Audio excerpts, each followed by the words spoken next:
Alright, we're gonna continue our story mode. We're also doing voting day today for House of Ashes, God of War 1 Remastered Edition, Digital Devil Saga,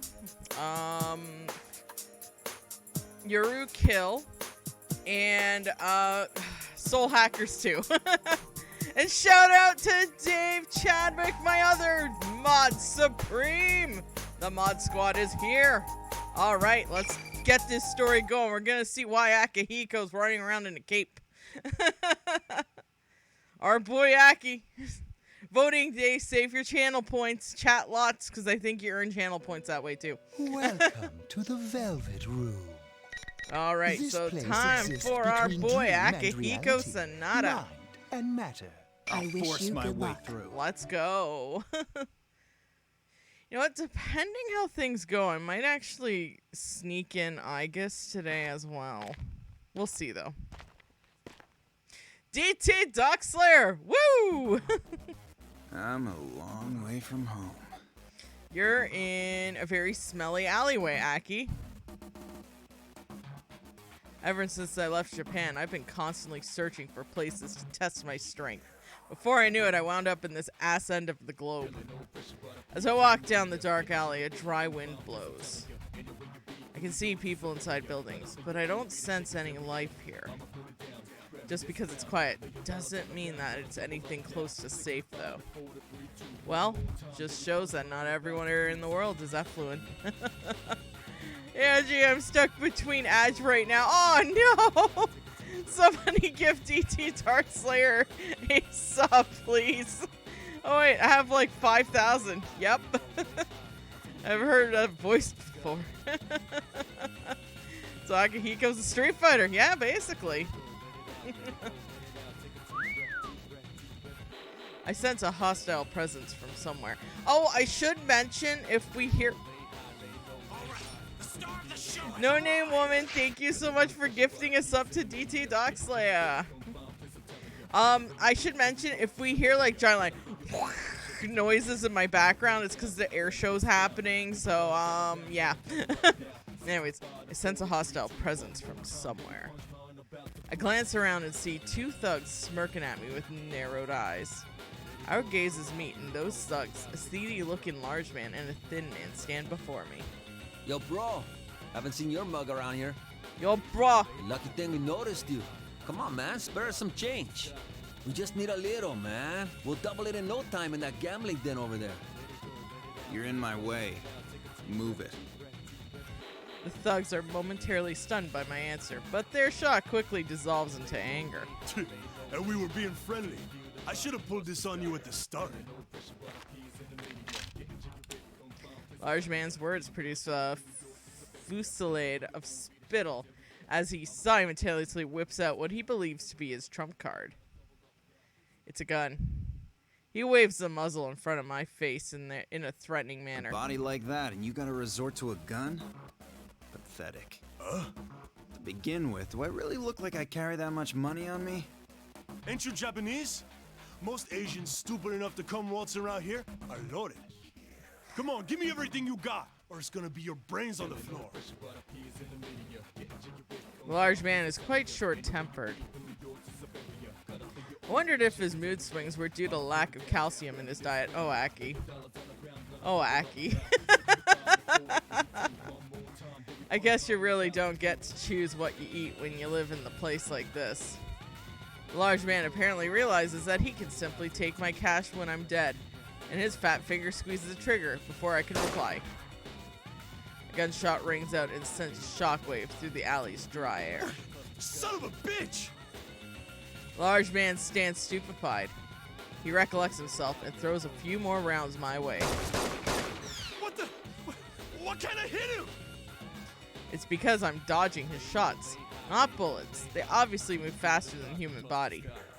But when a slow man uses a gun, the problem is that he has to point the gun where he wants to send the bullets. I can see him doing that. I'm just reading his gun's movements and getting out of his line of fire before he shoots. It's that simple. I bet he thinks that there's something wrong with the gun, or that he's not aiming well. Some people. I think he's the embodiment of the phrase, a big head and a little wit. Damn! He never realizes what's happening.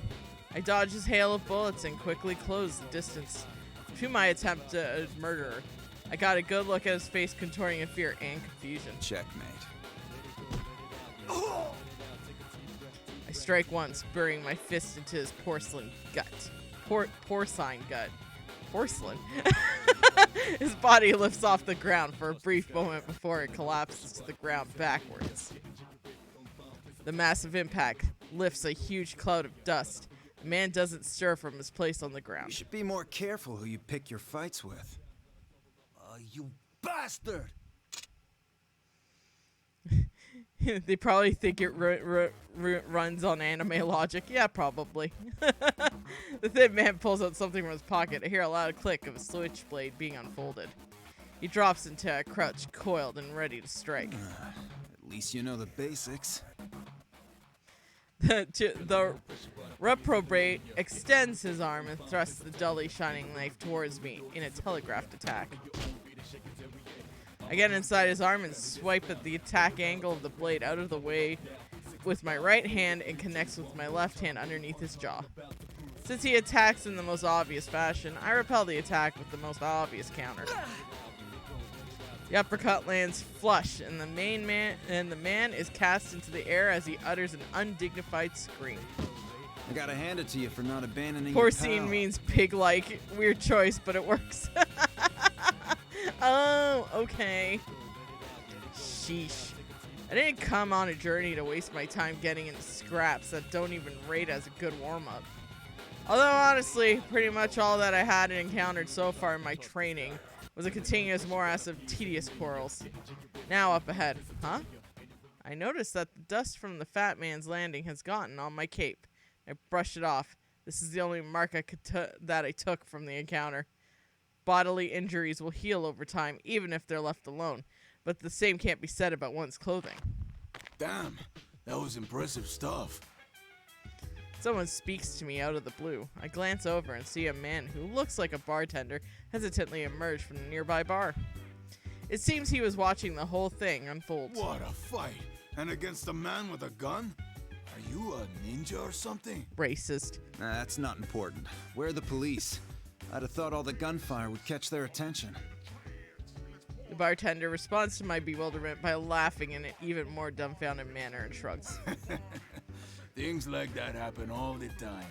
The only authority here is the cartel. Everyone who's not connected dies in poverty. That's been how it works for over 50 years. You see. Those who are not connected. Upon hearing that, a bitter feeling wells up inside me. Everything in this world relies on connections. And connections are just another form of power. People say that what's most important can't be obtained by power, but I figure that means that only 99.9% of everything is simply a matter of power. That includes one's lifespan. And at times, the lifespan of those close to you as well. Hey, why not stop in for a drink? It's on the house. Seeing what you did made my day. Sorry, caffeinating. The bartender's cheerful voice snaps me out of my ruminations. Are you sure? The cartel you mentioned might not like that. Hey, I'll get off easy compared to you. All I did was offer you a drink, not beat the hell out of their goons. A drink, huh? Do you have the good stuff in stock? Huh? It's hard to obtain that certain something around here. I haven't had any for a couple days now. Actually, I'm starting to go into withdrawal. What is it you're talking about, mister? Listen, I run a clean bar. Protein. I need a double shot of protein. Oh, Aki. Huh? Pro. Make it quick. It's only half as effective 30 minutes after I've burned some calories. Sorry, I don't know that brand. Is that some kind of sake? No. It's alright if you don't have any. Get this man his protein. Sheesh, what am I thinking? You never know unless you try, but it was pretty stupid of me to expect that a bartender in a dive bar like this would have protein drinks. You need muscle milk. This man has it calculated to the minute. I know. I shake my head and collect myself. When I finally return to Japan, I'll have all the protein in my muscle fibers are crying out for. It sounds great just thinking about it. Mountains of protein. Protein as far as the eye can see. But my daydreams of that, of what a world of infinite protein would be like, are interrupted. I take out my cell phone and see that I've received an email. There are 3 important things on this sub display. The first thing is that the icon tells me that the international roaming service is in effect. The second is that the name Kirijo. And the last thing is the word urgent. Looks like opportunity's knocking sooner than I expected. I can't hide my smirk. The fact that the message is urgent means that I'm being summoned for a mission. Fine with me. I haven't found any opponents worth my time here anyway. Plus, the training journey I'm on was a preparation for these missions. Go to a tropical smoothie cafe or Smoothie King for protein, Akihiko. I can imagine Akihiko going to a bar, muscle milk on the rocks, please. It was my way of showing that I would be suited for taking on special missions professionally. It seems that either my plan is working or that this is fate telling me that it's time to display my results have come.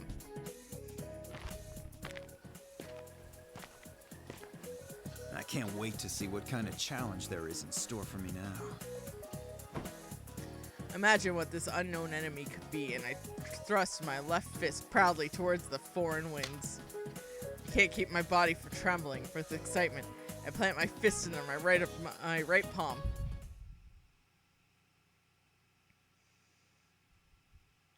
Need protein. Protein, protein. Early morning, May 3rd, Japan. After a flight that took over half a day, I arrived in Japan. Every time I fly, it always strikes me on how cramped the seats are and how boring long flights are. Considering that we're being placed in a hypoxic environment, it's not a waste of equipment the seats that with pec decks and give us access to some cardio equipment. Aki, no. As I head towards the arrival lobby, while thinking about my ideal airline, I hear something I haven't heard in a while. Newscaster reporting in my mother tongue. Good morning. It's May 3rd, Constitution Memorial Day. Our top story today is an update on the hijacking 2 days ago. 5 men attempted a daring hijacking of a domestic airline, the first such incident in Japan in the 21st century. Police began their official interrogation of the arrested suspects this morning. Shaken, not stirred. If you spike Akihiko's protein drink with soda, does he suddenly stop? But all depositions have been vague so far, with suspects complaining of muddled memories. Psychiatric exams are being considered. That must be the incident she mentioned in her email. Ideo.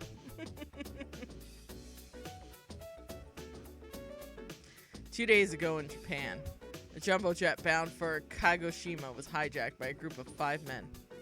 The hijacking attempt was quickly dealt with because of the hijackers' half-hearted planning, and there was a bigger issue.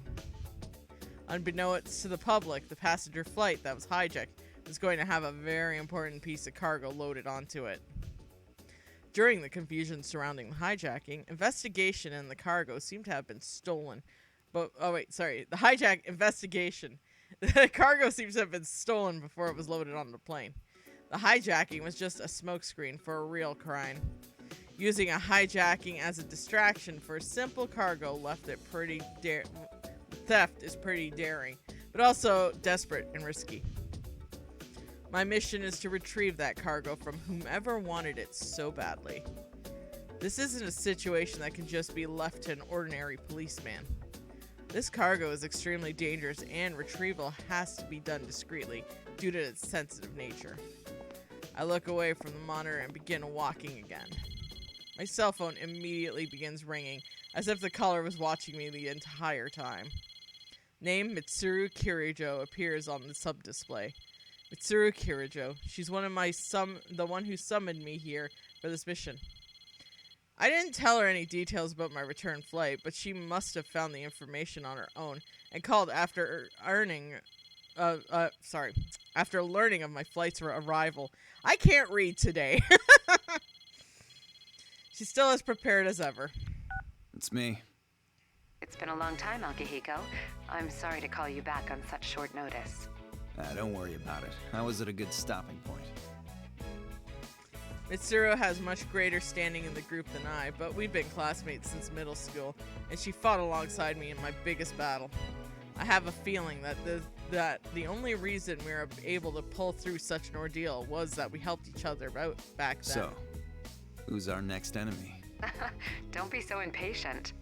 You received the brief I sent you, right? What I didn't say directly in it is that the stolen cargo was from Ergo Research. I figured it would be Kirijo group related, with you having to call me back. And that she is the alpha woman energy. Woo! Most ordinary people in Japan would have at least heard of the name Kirijo. The Kirijo Group. A large conglomerate, one of the few within Japan that can boast a large market share overseas. Their influence is so ever-present that they touch many aspects of a typical citizen's daily life. Mitsuru is part of the organization. In fact, she's the only daughter of its founding family. She grew up with an untold responsibilities and expectations and has been forced to navigate tumultuous social situations ever since she was young. That is why she has a refined personality, maturity beyond her years, and strong leadership skills. Although the same circumstances also expose her to the occasional surprising lapse in naivety. What was inside this cargo? The 5th generation anti-shadow suppression weapon, Labris. An anti-shadow weapon? Does that mean... Yes, she's one of Aegis's sister units. Oh shit. She was sealed at the time of the robbery, but we think it's very likely that she's been activated by now. Which means there's a good chance there'll be a fight. Alright. Yeah, this would be too much for the normal authorities. Sounds like it'll be right up my alley. The man who ran the group 2 generations ago, Koetsu Kirijo.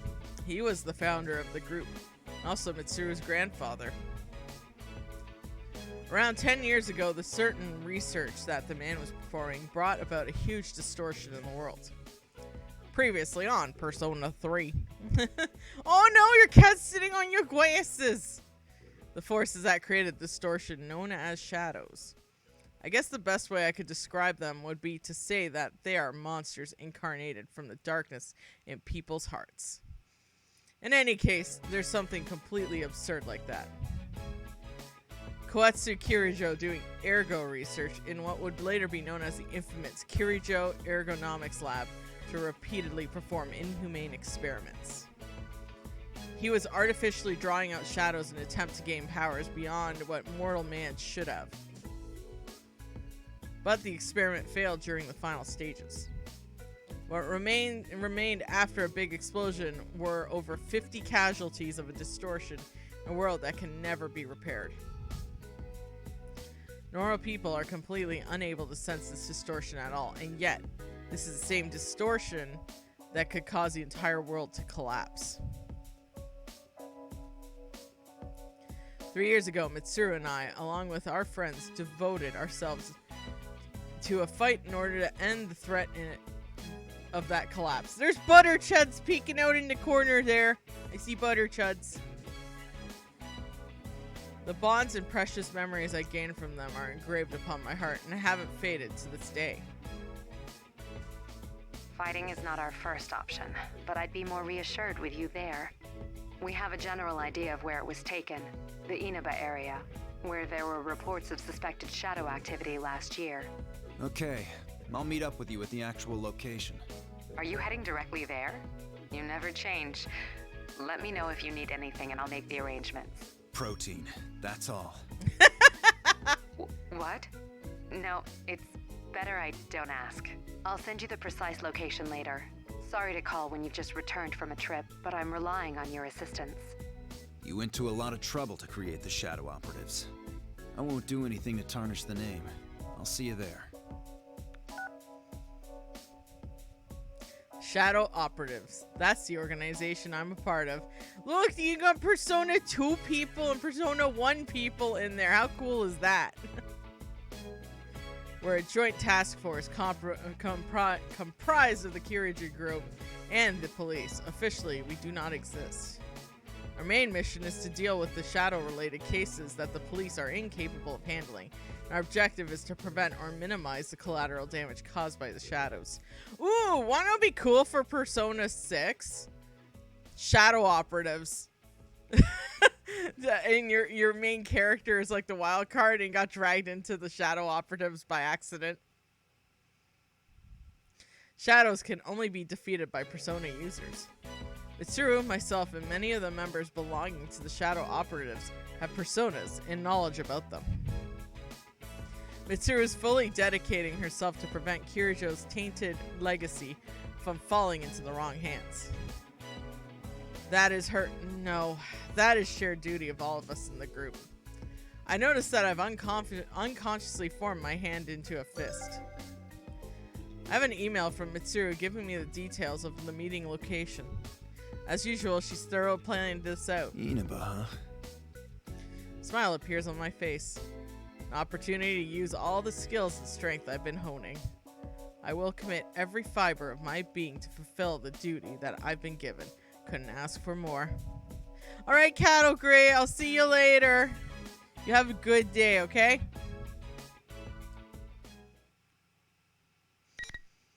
And we shall bookmark Kazaka Hiko begins. The age of Aki.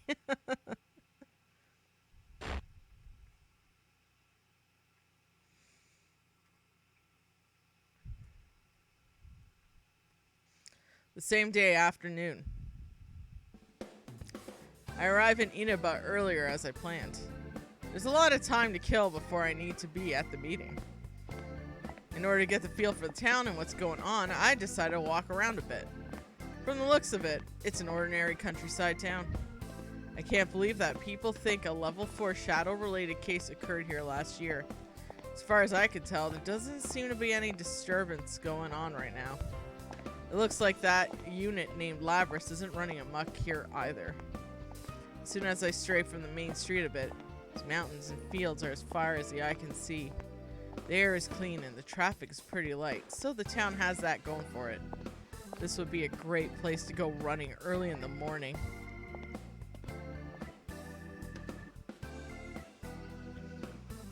I wait for the evening to come while exploring as much of the town as I can. It's almost time. My cape flutters in the wind as I shadowbox and jog to the meeting area, an intersection on the outskirts of the town we call the shopping district. Meeting up in a rural area like this is a bit of a tricky situation. Since the Shadow Operatives do not officially exist, we need to draw as little attention to our mission as possible. Hopefully we can quickly join up and be on our way so that the residents don't take notice of a bunch of outsiders assembling in their sleepy town. Unfortunately, when I arrive to the meeting point, Mitsuru and the others are nowhere to be seen. Did something happen? I doubt she'd run into any trouble she couldn't handle, though. Could it be that I'm in the wrong place? There aren't any tall buildings to block my views, so I look in every direction. The only thing outside the shopping district obstructing my view is a mountain of garbage that looks like it might be a scrap heap or junkyard. I may as well be diligent and head over there just to make sure.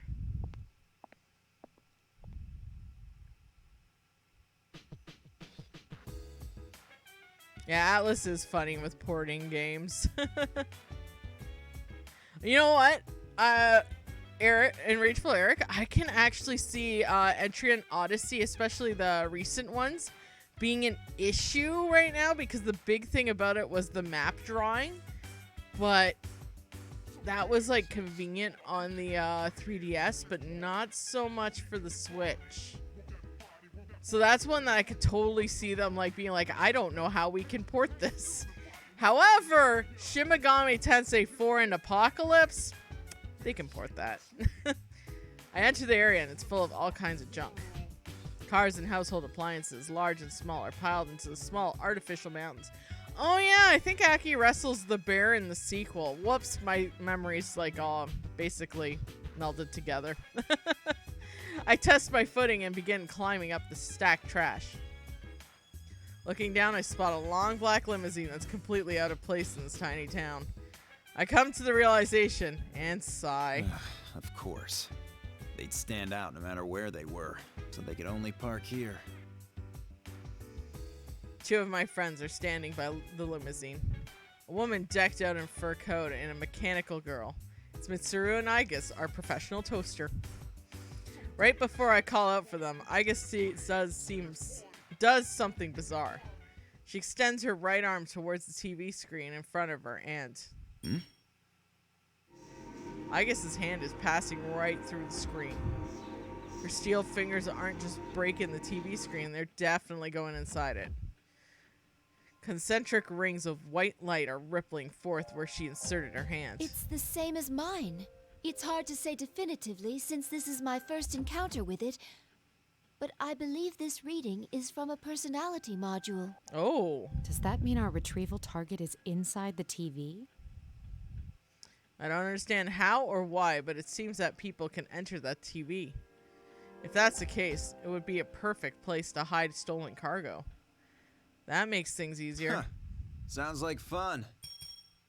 The 2 of them look up, surprised. Is that Akihiko? I leap off the mountain of trash and land in front of them. You didn't show up at the rendezvous point, so I went looking and found you here. This whole TV thing is pretty interesting. Welcome, P4 and P3 gang! Akihiko, what on earth are you wearing? Just what were you doing overseas? Didn't I tell you that I was on a training expedition?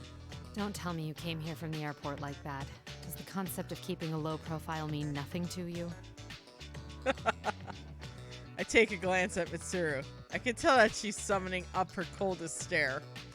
This clothing allows me to have much better mobility, but I don't think Mitsuru is going to listen to my explanation. Mitsuru-san, I believe we have lost the right to complain about that. I just wanted protein, Mitsuru. Glancing at Mitsuru's clothing once again, I couldn't help but sigh. Since Igus has already voiced what I wanted to say, I decided not to make a comeback. Mitsuru simply shakes her head and sighs back at me. Seriously, this is what happens when you grow up in a wealthy family, sheltered from the lives of normal people live. Anyway. I slam my left fist into my right palm. Igus' sister unit, Labris. She's apparently inside the TV, in an obscure part of the country town. Gotta wonder, what else will be waiting for us inside? We can get inside from that TV, right? And what are we waiting for? Still the same Akihiko. We don't know the situation inside yet, and we'll need a secure means of getting out. So what? If we want to get this Labris back, someone has to go inside, right? Well, that's... Mitsuru's at a loss for words. I know that I'm voicing my opinion more forcefully than she's used to, but it's what I have to do. I know Mitsuru well enough to know that when she needs someone to prod her into action. Wanting to exert control over every situation is a commendable trait, but in certain situations, waiting doesn't allow you to seize any more control, and it gives you your opponent more time to prepare. Our target hijacked a plane to throw her into a TV in this town. If we sit on our hands, it's possible we'll be put in serious danger. I lock eyes with Mitsuru and take a step towards her. We're different from how we used to be. We made the choice to fight shadows as professionals. That's why I traveled around the world and trained harder than ever. And now that something's actually come up, you're hesitating? We agreed to do this. I'm ready to stake my life on the mission. 3 years ago, I had said that was my duty to help the fight. Looking back on it now, I know that a lot of it was just for kicks. Seeing myself definitively become much stronger and experiencing all the personal growth was incredible. Becoming stronger felt like it would be satisfy the deep desire within me. But if I died giving all against my really powerful opponent, I didn't really mind the thought of going out like that either. I was honestly fighting for myself more than anything else. But now, something has changed in me. I wandered around the world with something in my back of my mind constantly nagging me. Something about not having a grasp on some part of myself. I know that I want power. And the power to protect others. But that feeling has always been there. There's still something else, though. Something different. A few seconds of silence pass and Mitsuru's eyes narrow. Her eyes are filled with a steely determination. All right. Wait right here. I need to go make a phone call first. Okay, but make it quick. Mitsuru heads towards the long limousine with a wry smile. I turn my gaze towards the most prominent of the illegally dumped TVs. I also want protein.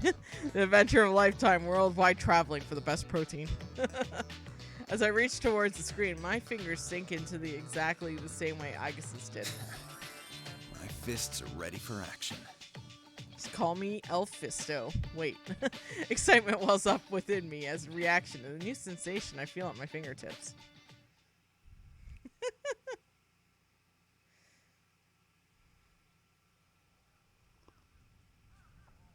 I made myself a berry coffee with whipped cream and chocolate syrup, and it turned out awesome. The other members will wait here in the car. Yeah. If we all barge in and something happens, we'll be devastated. Well, this Now that cutscene's you happening. mention I'm just it, gonna at run and least get one of us another should be drink as staying well. behind as well. I am not staying.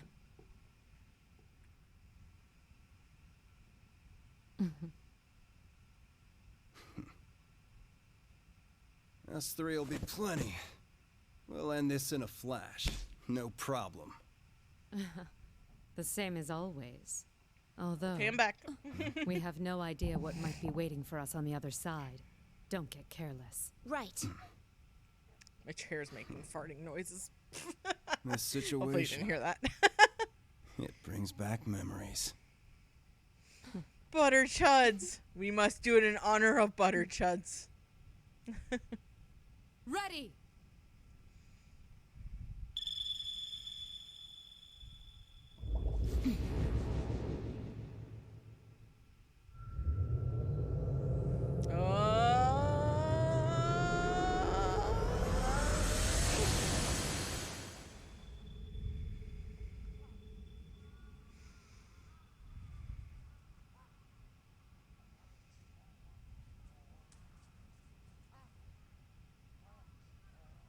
Why enter the TV? What's going on? Right, your chair. It is my chair. It's a very farty chair. Let's see if I can make it. Okay, hold on. Ah, come on. Damn it. This chair sucks. And if you donate even $1 is one step closer to the 12-hour stream and me to get a proper chair that'll make proper farty noises. When I open my eyes again, the first thing I can see is a high ceiling. I get to my feet and look around. Basketball hoops, round line with white tape. Folding chairs stacked into the high into the air. Is this Thank you, no-name woman. a gym? What I'm seeing now isn't matching what I expected to be seeing. If my memory's correct, I entered the TV with Mitsuru and Igus. Is this what's inside the TV? It hits me. This isn't reality. Everything looks extremely real, but I sense an odd presence is nearby. I brace myself inside. Oh. La-di-da! Thank you, no-name woman, for the $5.50 in honor of the farting chair. Thank you. Akihiko will feel right at home in the gym. We got a little dad vibes from our oh holy Dursty man. If I'm the only one here, I must be cautious. Alone? I suddenly realized that Mitsuru and Igus should be here too. They came into the TV with me, but they're nowhere to be seen. Did we get separated from each other as we were falling in? No. It's more likely that we're separated intentionally. Well, I don't really need to be worried about them. Pretty sure that they'll be able to handle anything in here on their own. Even if something does attack them, those two will just counterattack with icicle executions and machine guns. This feeling in the air reminds me of somewhere, though. I felt this harsh atmosphere before. I dig through my memories. That's right. This is what Tartarus felt like. The tower full of shadows where we did battle 3 years ago. Since this area is unfamiliar and I'm assuming hostile, there's no knowing when the enemy may attack. But waiting around to get ambushed isn't really my thing. It's time for me to get moving. Get moving, moving, moving. Just as I think that. Oh. What in the world is that? A bizarre object approaches me from further inside the gym. It's red, blue, and round. On top of that, it's walking on 2 feet. I've wandered all across the globe to different regions, but I've never seen a bizarre creature like this. Huh? There's a weird guy in a cape. Weirder still, it's able to communicate with me. You think you've got the right to call me weird? You seem suspicious. How rude! I'll say the same back to you. Being half naked and wearing a cape is totally suspicious. Could this be the pervert I've heard rumors about? My innocence is in danger. Oh, Teddy. You're making no sense at all. Who are you? Oh, don't tell me. Are you a shadow? Crush him, Aki. Huh? I'm Teddy. Teddy! So you are a shadow. I just said I'm Teddy.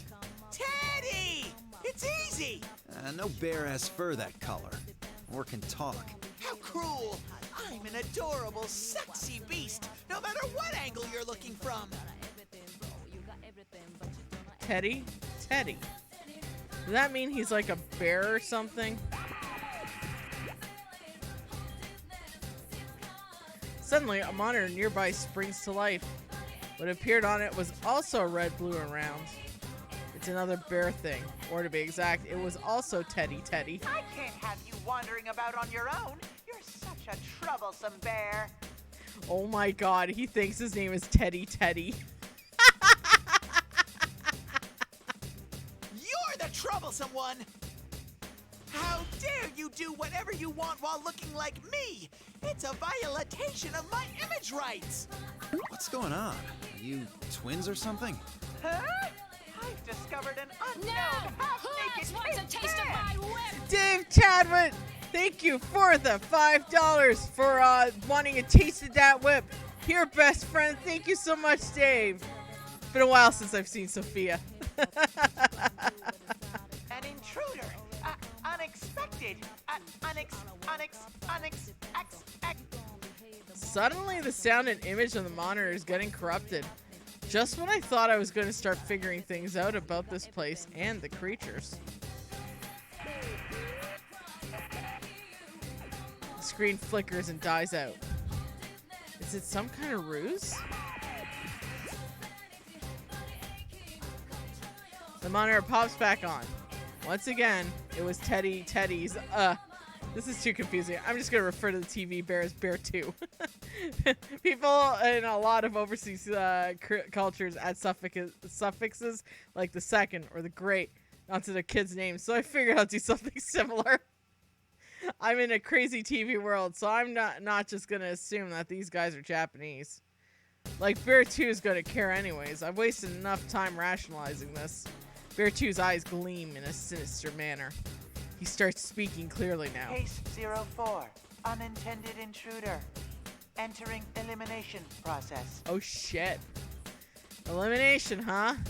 I don't really have any clue to what's going on yet. But I do know that bear number 2 has just won the right to be the first one here to taste my fists. I don't know exactly what's going on, but I've seen enough. Looks like you're the enemy here, bear number 2.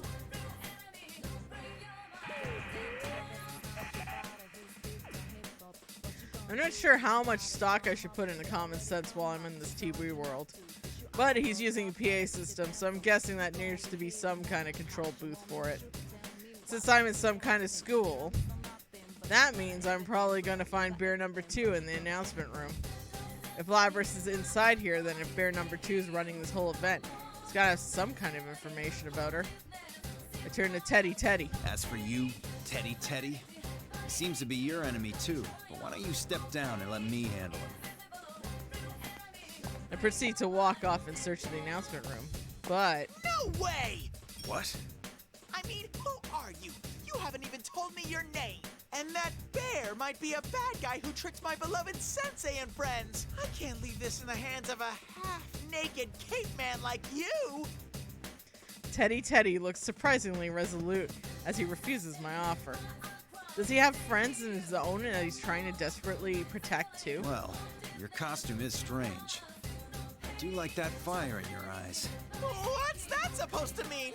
It sounds perverted coming from a half-naked cape guy. Hey, I have a name. It's Akihiko Sanada.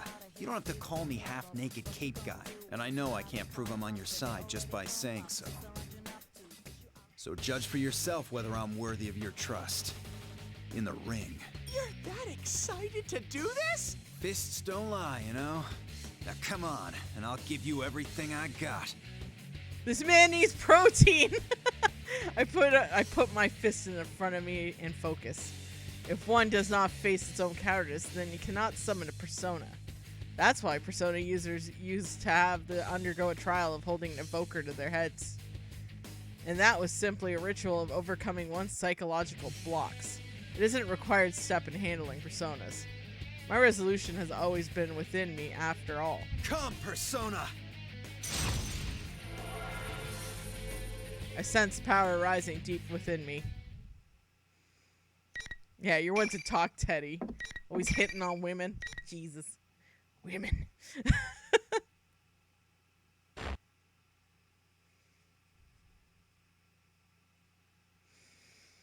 And remember, the vote is for the halfway point, so we're going to be doing Ultimax as well, so it's not going to be just Arena and then the new game.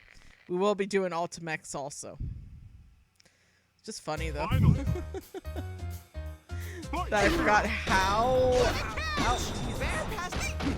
I just forgot how, how long this story mode was.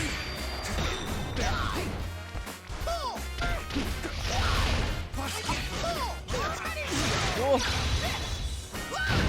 Just hit me with a missile, you damn bear. I'm not giving up.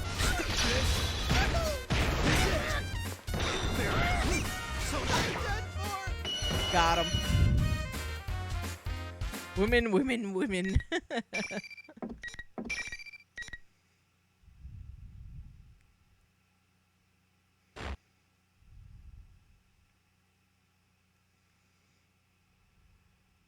The intruder is a persona user.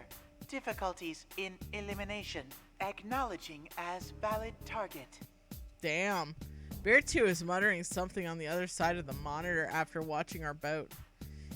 It seems that I've been officially promoted to the rank of valid target. Persona user? You talking about me?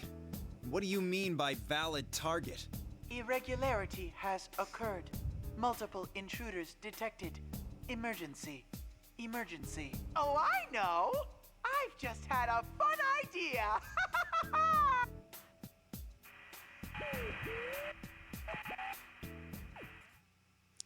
Just as Bear 2 starts speaking like a normal person, the monitor suddenly cuts out. Seriously, who is this guy? One thing's for sure, that is all I need information right now. Lean over Teddy's flattened body and slightly tap the back of his head. Hey, Teddy, wake up. No! Kanji! You're crushing me to death! What's going through this guy's head? Teddy, wake up! I smack Teddy a little more forcefully this time. I love that he's calling him Teddy. I was worried that I might make him even flatter, but that's a risk I'm willing to take. Ah! Looks like that did the trick. Teddy gets up using whatever weird stomach muscles he has and yells at me while still flat in state. Hey! If you Ah! hit me so hard, you'll ruin my beautiful coat of fur! I'll go bald! And it's just Teddy, not Teddy. This is getting to be a pain. Teddy purses his lips and looks away in a huff. I wanted to demonstrate my sincerity with my fists, but there's no doubt that I did that. Then again, considering how badly flattened he is right now, I guess I understand It's understandable that he doesn't want to talk to me. Well, maybe I went a little too far. Let me at least talk to you. I have important business here, too. I need as much information as I can get. Aren't you going to say sorry? Don't push your luck, or I'll pull out all your fur. Akihiko, best boy. I was just joking. Well, I am a knowledgeable bear, so I'll make an exception for you and listen. Hey, I'm the one who won. Where does he get off with this attitude? Doesn't feel right letting that slide, but I don't want him getting all pouty again. I take a deep breath and turn to face Teddy once more. First off, what kind of world is this? It's the TV world. Well, at least I was right about that. Teddy then went on to explain that there are a mysterious TV program called the Midnight Channel and only appears at midnight. That TV broadcast is caused by this world inside the TV. It seems that Teddy is back to his original appearance, or rather, his original thickness. He's like a big stress ball. That's hard to believe. But even if that's true, why does it look like this? Is this supposed to be a school or something? This is probably the school that Yosuke and the others go to. It's a real place? This world changes whenever someone comes here. I'm not sure why it's a school now, though. It changes when people come here. I used to live here for a long time, so I saw it happen a lot. You lived here? Well, does that mean you're from this world? What are you? That's, Teddy starts clamming up all of a sudden. He started getting nervous when I blurted out the realization that I was living in this world and that it wasn't human. Embarrassed about being different from humans, huh? Definitely doesn't look human, but it's easy enough to overlook because he's able to easily carry on a conversation with me. And his fists definitely have heart. I guess immediately springs to mind. She's a machine, but she also has the same heart as a person. Though this Teddy creature may be some kind of costume creature, he might have heart as well. That being said, he does look pretty stupid. There's so much I don't understand. But I can at least say I'm pretty sure you're no threat. Of course not. I'd never cause anyone any trouble. If you know this world so well, does the name 5th Generation Labris sound familiar? I've never heard of it. Every day's great at Juness. I usually spend my time there. But when I came to, I was locked up here. I managed to escape, though, only to find that an imposter Teddy was causing a bunch of trouble with his P1 Grand Prix. He was bummed out a minute ago, and now his face is bright red and there's steam pouring out of his head. This guy is a real piece of work. That guy who showed up on screen looked exactly like you. He calls himself a general. But don't confuse me for that phony. The real Teddy is made of all natural bear fur. Sadly, I'll have to leave early because I'm buying lunch for my mom. Have a good day, Edgey and everyone. You too, and Rageful Eric, you have a good day and enjoy lunch. And put my vote in for Soul Hackers too. Okay. If that was someone in disguise, there must be a reason he's trying to look like you. Ooh, I know. It must be because he's jealous that Sensei and everyone love me the most. But he's not 1/1,000,000th as cute as me. Anyone can tell he's a fake. Yeah, it's totally obvious. I recall what Teddy said about the Midnight Channel earlier. Some of the things that happen in this world are broadcast to the outside world. If that's the case, then misinformation may spread, and people could be confused or misled. At this moment, I'm not sure why someone would be intentionally causing such confusion. This Teddy guy mentioned that his friends were here. Bear number 2 is the opposition to them. Then it's not too big a stretch to imagine that he's trying to upset their friendships. All right, one last question. You said you used to live here. Do you know how to get out? Of course! That was one of my specialties. I always helped other people when they needed to leave. But it's not working here for some reason. I'm losing my confidence. This is one bear of a Ted-ache. Ah! Ooh, that was an advanced joke. This is no laughing matter. You won't be able to get out like this. That wasn't advanced at all. Sheesh. You know what, Aki? You're obviously going to be best boy now because you've A, threatened Teddy's life, And B, you're like, this guy's stupid. It's like, hell yeah, Aki. He did give me valuable information, though. I now have someone to grasp on the situation. My main objective is retrieving Labris and escaping from this world. Won't be able to accomplish either of these things as it stands. All we can really do on our own is speculate. So Bear 2, General, was it? I'll have to pound some more detailed answers out of him. I need to just keep moving forward. If I'm gonna move forward, I don't see any harm in doing it quickly. That's it. You're coming with me.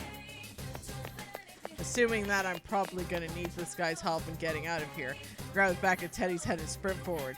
But just as I'm about to exit the gym, Teddy completely got stuck on something. You're gonna tear it off!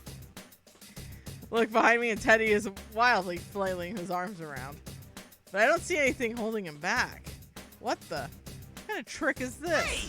You almost made me lose my head! Teddy, you should be in prison. For all the crimes of bear puns, I agree. Ignoring the huge fuss Teddy's making, I reached towards where Teddy was stuck. I don't feel anything. Guess I'll just have to try again. And I pull the back of Teddy's head towards me at full strength. We love watching Teddy in pain. He's definitely stuck on something. For a moment, I look at the zipper on Teddy's nectar warp, or whatever. Whatever, it's probably my imagination. Looks like there's a wall that I can get through, but you can't. What a bizarre place this is. Says the half-naked cape guy who pulled at my head so hard it almost came off! Oh well, I'll have to leave you here. Make sure you don't go anywhere alone. You hear me? I can't burn any more time here. As I turn my back towards Teddy to proceed on, he yelled echoes into the gym. I won't let you abandon me! I get lonely real fast! I'm coming with you! An enormous crash reverberates through the area. When I turn around, I see a flattened Teddy fluttering on the ground like a sheet of paper falling off a desk. He must have gotten a running start and slammed right into whatever there's at full force. Did he just run straight into a invisible wall head first without even thinking about how much that would hurt? Huh. This guy said that the general is an enemy of his friends. And because his friends are at risk, I can't just leave everything to me. He can't just leave everything to me. His lack of regard for personal safety may be because he's so worried about his friends. He behaves oddly. Once you look past that, totally emphasize with them. Sorry. I'll come back for you when all this is settled. Just hang tight, Teddy. Now this is a tough situation. I already know where the enemy is. My first mission is for the sake of Teddy and his friends.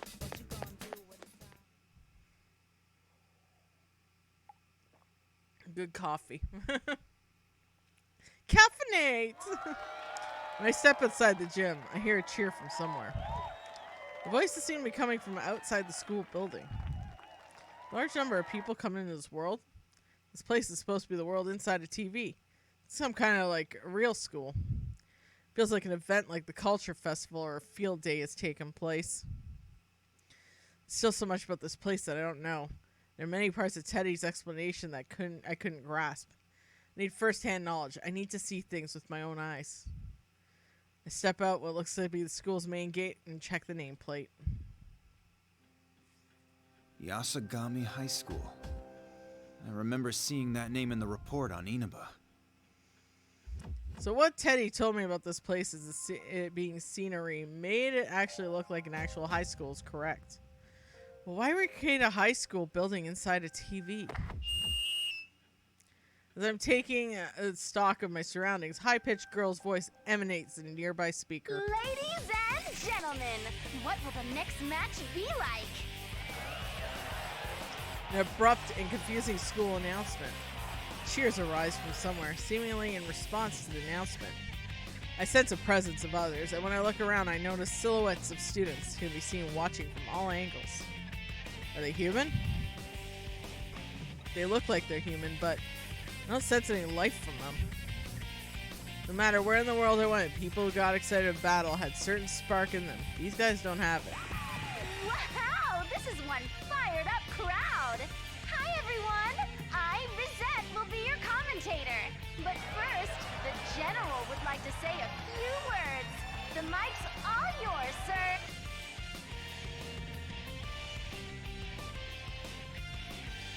As if answering the commotion, the monitor set up in the center turns on. General Teddy appears on the screen. Well then, I'm proud to announce the opening of our very own P1 Grand Prix! Presenting the manliest of all men! Oh, so you've come this far. I applaud your bravery in not running away. Still hiding behind a monitor? It's about time you showed up in person. I'll crush you. Nope, sorry, but I'm not falling for a cheap ploy like that. You better follow the rules. Allow me to explain. The P1 Grand Prix is a one-on-one battle. Those who are paired off must fight. Only the winner may move on. Only the winner may move on. Then that invisible wall that Teddy ran into while with his face must be part of the contest this guy set up. Huh. Interesting. Who are you gonna make me fight? Bizarre laugh plays and an image on the screen switches. What showed up next seemed like an odd commercial for the P1 Grand Prix. If someone produced a video like this for an event, does that mean everyone here is a willing participant? From the looks of it, they seem like ordinary students. I still think everyday students like this would be involved in hijacking an airplane and stealing Lapras, but... Who are they? I don't have to answer that. Sorry, but I don't have time to play along. I'm taking back Lapras. You are? Huh? The general on the screen looked shocked by my words. He'd been evasive or just laughed at anything I said until now. It obviously struck a nerve. Don't think everything's gonna be that easy for you. You all should suffer, and then suffer some more! I'm not exactly sure what specifically antagonized him, but it seems like he definitely knows something about Lapras. You think you can make me suffer, huh? Well, bring it on. I flourish my cape and head into the school building. It won't be easy, huh? I think about what the general said a moment ago. Honestly, I really can't think of too many times in my life when things went easily.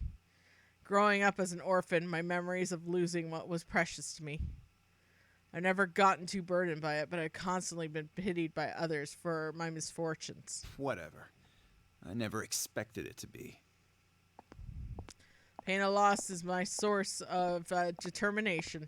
I must stay strong in order to protect those who are precious by my side right now.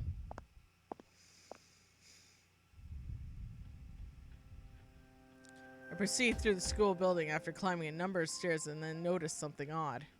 This place is bigger inside than it looks on the outside.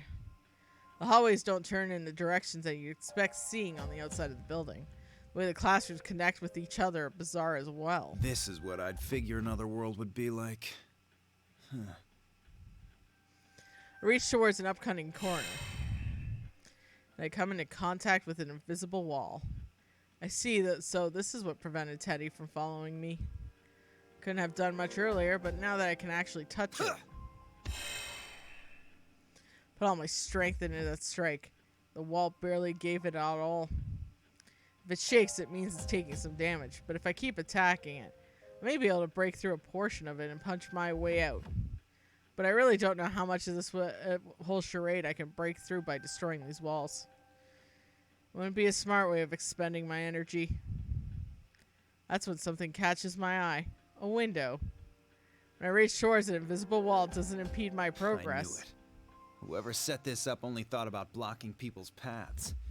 Anywhere there already was a real wall got overlooked. I'm not obligated to play out by the enemy's gimmicks, but if they want me to go one way, maybe I could gain advantage by taking a route that they don't expect. Then I'll just go another way. Put my hand on the window's frame and jump outside. That's what Chie saw.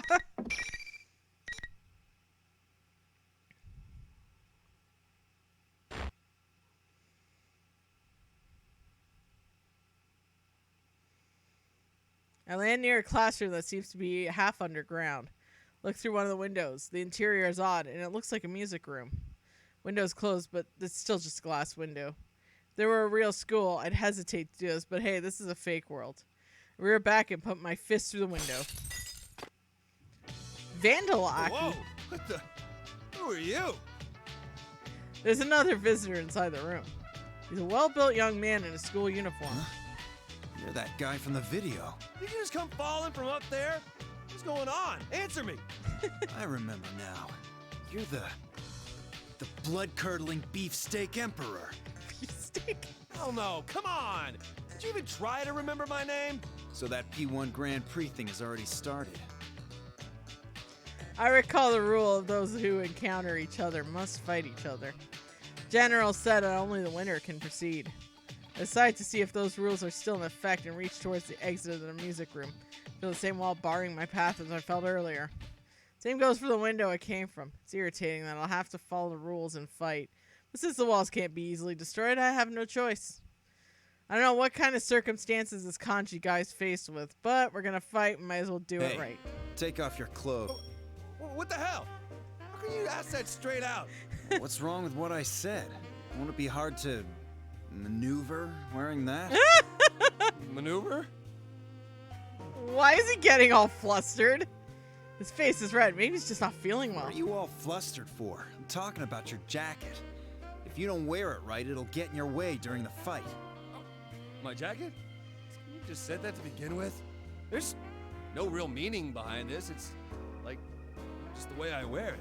It's plain weird. Says the guy who's half naked except for a cape.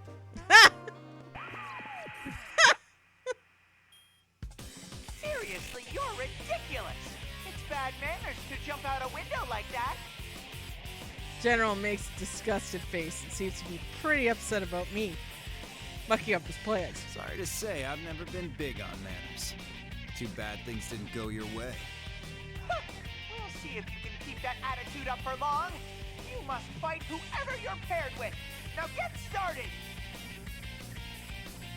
I understand that, but I can't attack someone who doesn't have the urge to fight. Turn towards Kanji to spur on, but his expression is completely different than it was before. The redness in his cheeks gone. There's a fire in his eyes that almost seems murderous. Ha! Looks like there was no need for me to worry at all. You keep saying the weirdest crap. It's like I'll have to make you leave. Let's get this started, Capey. What, now you're interested?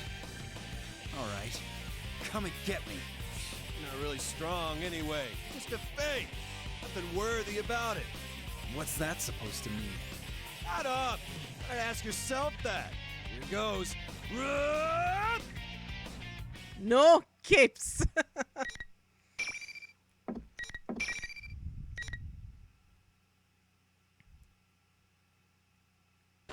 All right. Let's go.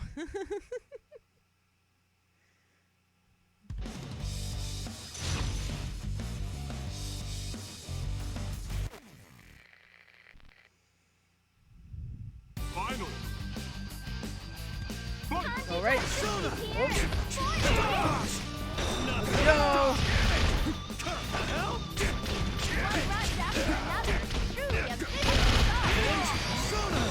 That's a lot of fun. Holy crap. Aki's fun to play. Ow.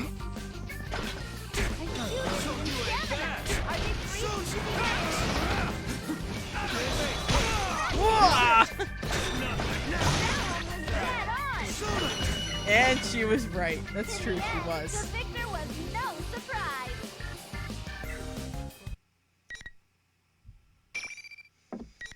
And we win! Let's go.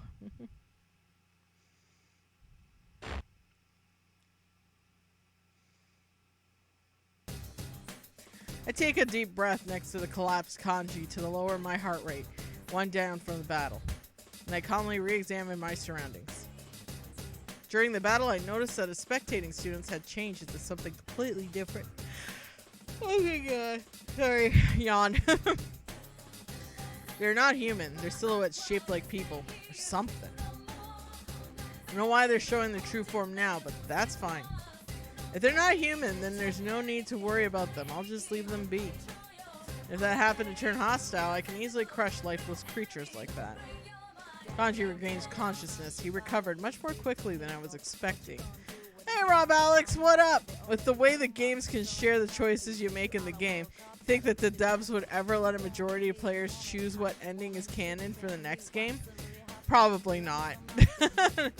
Not with Persona. But just adjusting my butt. But I could totally see other companies being like, you know what would be cool? Amazing. So this is what you meant by going at it with nothing to hide. When did I say that? You're one passionate guy. Guess you're no ordinary pervert. Ah! Oh, since when am I a pervert? Kanji flashes a bright smile that's different from the ones he displayed before the fight. Anger and hatred has flooded his body entirely now that the fight is over. It seems that he's got spirit. Ow! Man, for a dream, this sure hurts. Huh? That's weird. The dude I've never met before is here in my dream. Dream? What are you talking about? Aren't we inside the TV world? Huh? The TV world. If you can dream with your eyes open, I'm pretty impressed. What? You inside the TV? I seriously thought this was all a dream! Oh, Kanji. It doesn't seem like Kanji's acting. He honestly seems to think this entire thing was all a dream. I thought that people in the promo video were related to General. Maybe everyone was actually dragged into this by force? If so, I can't abandon others who were in that video either. Hey, do you have any idea who the other people in that video were? They were pretty much all my friends, but... Oh, crap. Kanji clutches his head as something occurs to him. This seems quite I serious. thought this was a dream, so I kinda sorta beat the snot out of a couple of them. Oh no! Well, if they lost to someone who was half asleep, they'll just have to suck it up. You think so? Things are just that black and white to you, huh? Seriously? I thought I was going to be some important information. This Kanji guy's been yanked out of normal life into a weird situation. He seems oddly blasé about it. This isn't a dream. Then Ted and Rise are really hosting it? General Teddy. The other Teddy said that he was a fake. A fake? You're kidding me! How'd he make such a perfect copy of the bear suit? That's the part you're hung up on? Yeah. They're hardly twisted bastards who enjoy watching friends crush each other. You seem pretty sure of your friends. Man, the things I went through with those guys. And here I thought you were a pervert who wasn't listening to a word I said. Guess I had you figured wrong. Looks like the guy's having a tough enough time changing the way he thinks about me. Maybe he's just an idiot. The way his expression changes to honest and relieved look when he's talking about his friends. Seems that he has friends that he could really trust. If we'd met under less dangerous circumstances, I wouldn't mind sitting around and chatting with them for a bit. But I have a duty to attend to right now. By the way, have you heard the name Lavris anywhere? She's supposed to be somewhere in here. Huh? Lab rat? What? I see. If you don't know, don't worry about it. With that, I leave Kanji and begin walking towards the door. Kanji calls out and stops Hey, me. wait a second. You haven't told me anything about you. Who are you? What did you come inside the TV for? There's no point in explaining. What? Kanji attempts to stop me, but he changes his mind. His expression tells me he's not satisfied with this outcome, but he swallows his frustration and takes a seat on the ground.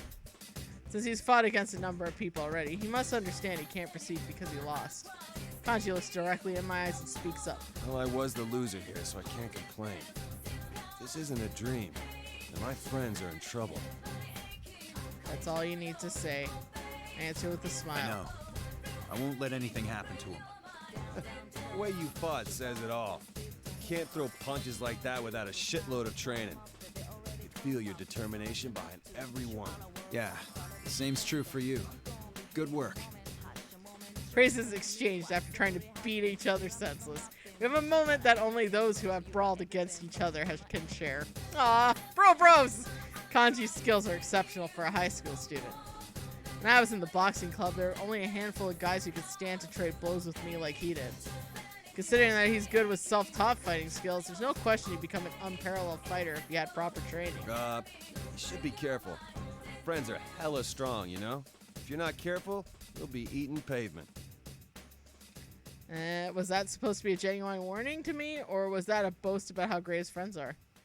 Either way, I can understand that feeling behind his words, so I smile back at him. I don't know about that. My fists can't be stopped that easily. Nothing more I need to say to Kanji. Turn and begin running down the hallway. Aw, bros. Hope one of them wasn't Naoto. Oh dear. He'd be in trouble.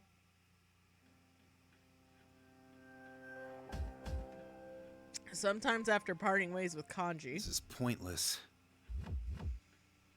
still wandering aimlessly through the school building. I have no idea if the path I'm taking is right or is correct or not because the invisible walls keep getting in the way. I spot another window and reach towards it. Guess they fixed that little loophole. It didn't take them very long to put an invisible wall over the windows. Just as I put my hand back, the PA system blares. No more breaking the rules. Seriously, why can't some people follow simple directions?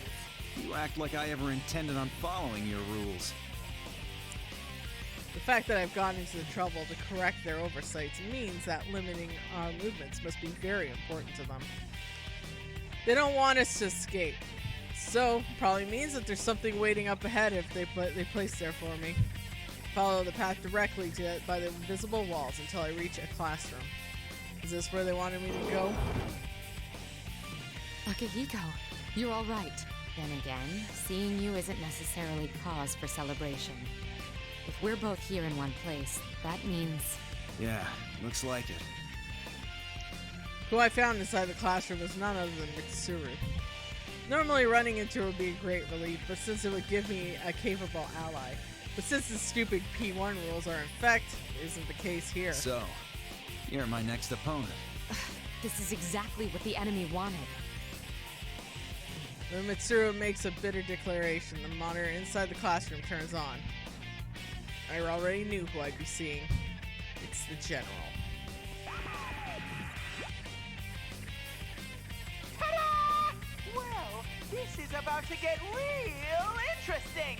An unwanted battle between friends. I hope you two enjoy it to the fullest. Is that supposed to upset us? Can you believe this guy, Mitsuru? This certainly is an unwanted battle between friends. I have no intentions of fighting against Mitsuru, but we both understand that it needs to be done in order to accomplish the mission. There's no way we would allow a little something like this to shake our resolve. But oddly, when I look back towards Mitsuru, I see her looking at me with pity. I'm sorry, Akihiko. I believe I may have driven you into a corner. Huh? What do you mean? I should have realized much sooner. It's not strength you truly desire. What you really want is to forget your fear of losing others. That's why you throw yourself so fervently into your training. It's a twisted form of escape. At the very least, you can allow me to put an end to such things. Forget my fears of losing others, huh? As Mitsuru well knows, I have lost countless things until now. That anxiety I've buried somewhere in my heart may strike me at any moment. But the Mitsuru I know wouldn't bring up something like that at all at a time like this. Be obvious to any friend of Mitsuru. There's something going on here. Teddy and Kanji also started getting personal before the fight. Is this some kind of trick? I've got no idea what you're talking about. Sounds to me like she means it. I don't know what you're up to here, but you're gonna have to try harder. It's fine though. I'll just take this chance to enjoy some serious sparring. Those who encounter another must fight. The only victor may proceed. Since the rule still stands, I've got to fight. They've removed any choice we had. I turned to face Mitsuru once again. There were a bunch of people I wanted to fight once I got back to Japan to test my skills. And you were at the top of the list, Mitsuru.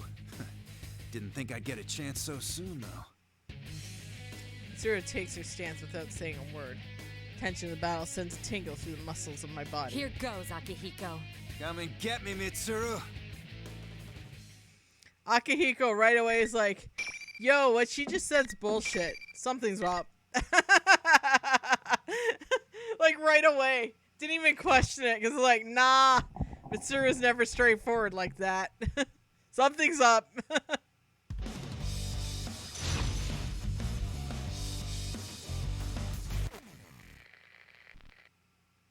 Finally. Presenting the crowd, Regal Mitsuru. Not bad.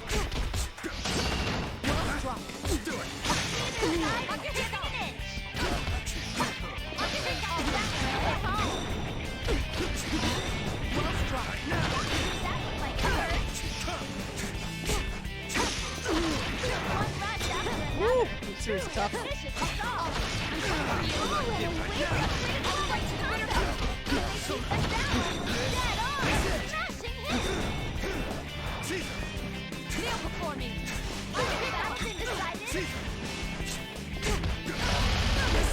Got her. All right, announcement over. Until next time.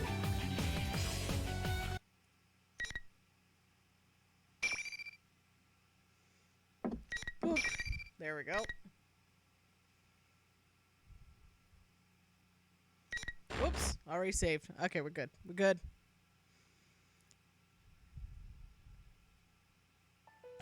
The battle is over. I glance down at Mitsuru. She keeps a firm expression and opens her mouth. I yield. Your skills have improved tremendously, Akihiko. Yours too. I was really worried there that you might execute me. Mitsuru gives me a smirk. That's the Mitsuru I know. So her odd behavior prior to the fight was all General's work. I wonder. Mitsuru, what did I say to you before the fight? Huh? Why do you ask? As I recall, you said some unkind things about my late father. I knew it. Of course, I have no memories of saying such things because I didn't say them. General's probably some kind of trick to warp opponents to reality so the good friends will hate each other. Maybe it was all an illusion? I don't understand how it all works, but there's one thing I'm absolutely certain of. Mitsuru and I turn towards the monitor and smugly smile at the General. His little gimmick was completely useless. General Teddy can barely contain his hatred as he responds. How can you fight without holding back like that? People hesitate more when they face their friends. They break down. They suffer. So how come you aren't suffering? Why? I don't understand. I'm not surprised. Anyone who needs to trick people to get his way wouldn't understand.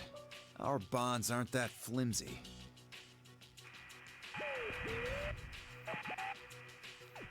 After the General glowers at us, the communication cuts off. Suffer, huh?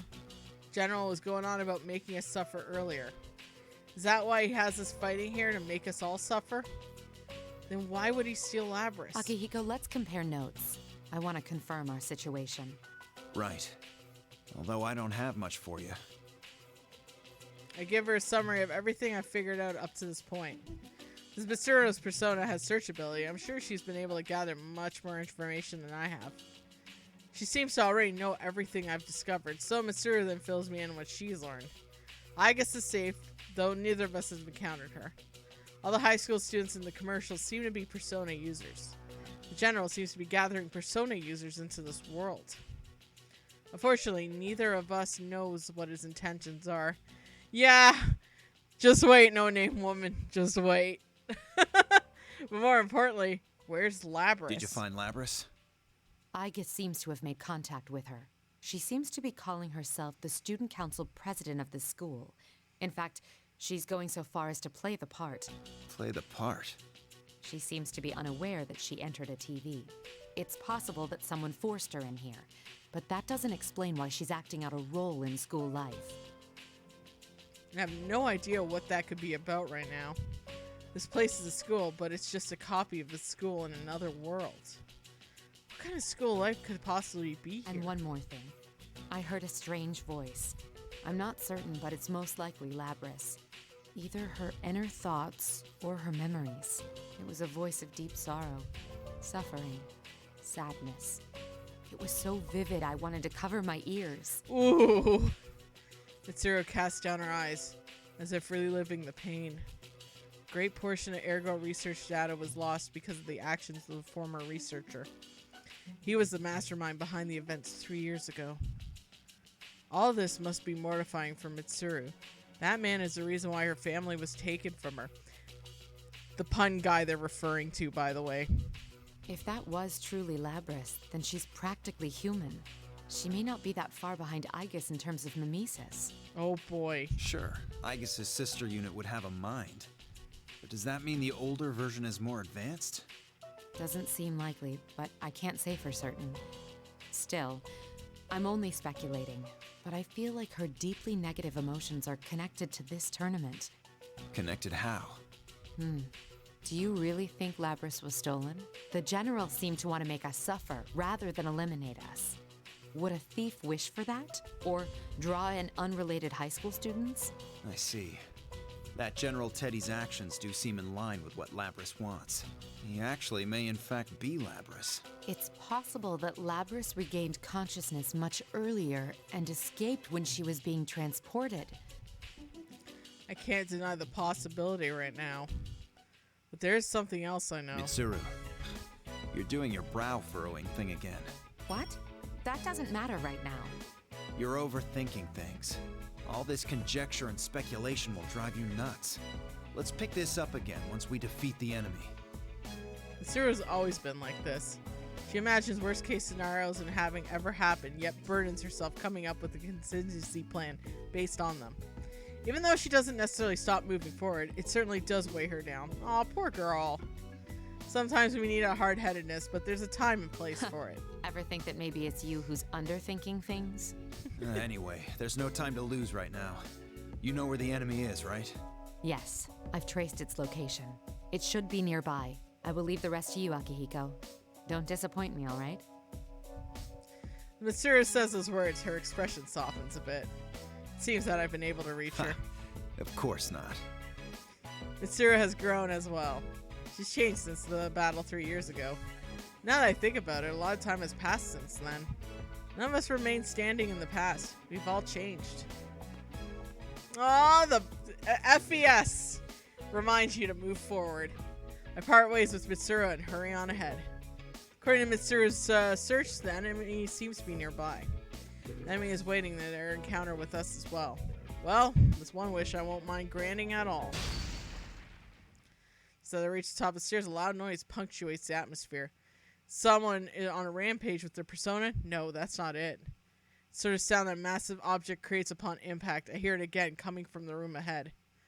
There's no invisible walls that prevent me from making my way towards the sound. I finally reached my destination. The announcement room. Here we go. Monitors in the PA system must have been controlled from this room. I grab the door handle, but it won't open. This is different from those invisible walls, however. Just as an ordinary door. Sorry if there's a broadcast going on, but I'm gonna punch my way in.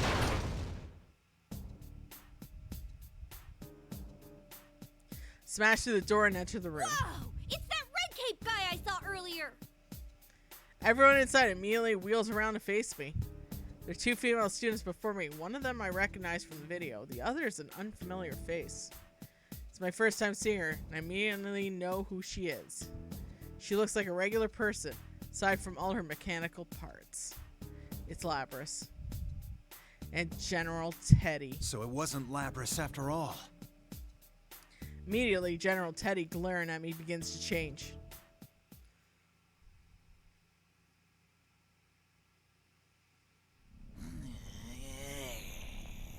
Uh-oh, Biscottios! They all could use hugs, I agree.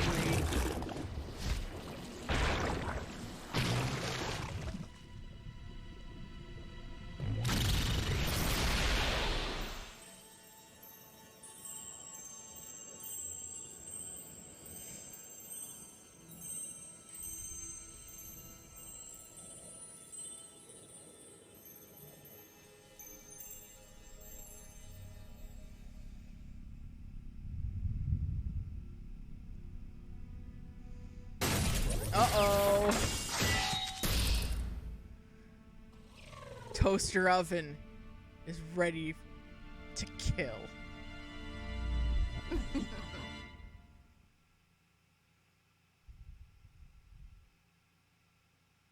I am a shadow. The true self. Another Labrys.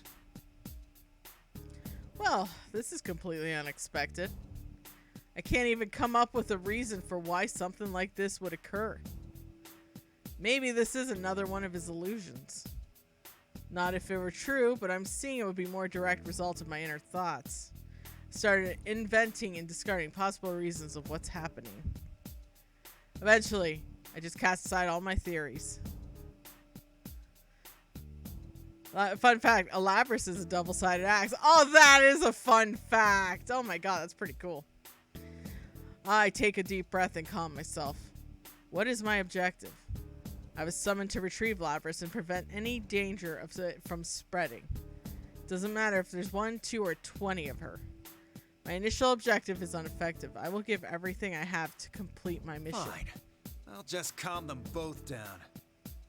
I taunt both of them as maliciously steer daggers at me. To be continued. Oh my god. Welcome. Lapras' story is now available. This place exists but we're between not dream doing and that reality, yet. Mind and matter. Because we're doing Now, Mitsuru. And why then we're don't you going to do introduce Igus. yourself? And then Lapras. Ooh, that means next weekend. Bring the tissues. But before I choose Mitsuru, we got a poll to work on, my friends. I gotta work the poll. Alright, so let's do this. Okay. This is a space that only Game those who have after in one way or another arena entered into a contract may enter. Max. In your daily life, Soul you subconsciously Hackers heard the call to 2, awaken, and for and Enrageful you Eric, chose I'm to supposed follow to the cast my destiny vote there. of your inner voice, thereby enacting your Let's see, glorious awakening God to of your War power. 1 remaster. Yuru Kill. Digital Devil Saga. And House of Ashes. Alright, so I will allow 2 channel points, so it's gonna be a low threshold. 10 minutes. And yeah, let's frickin' start the poll, baby. 10 whole minutes while I start Mitsuru. Let's go. And I gotta do a Soul Hackers 2 vote. And if you haven't voted, just refresh and yeah, just get things going. I wish you good luck.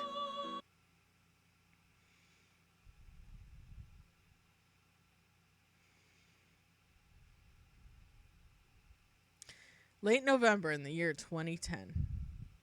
Darkness fell without warning.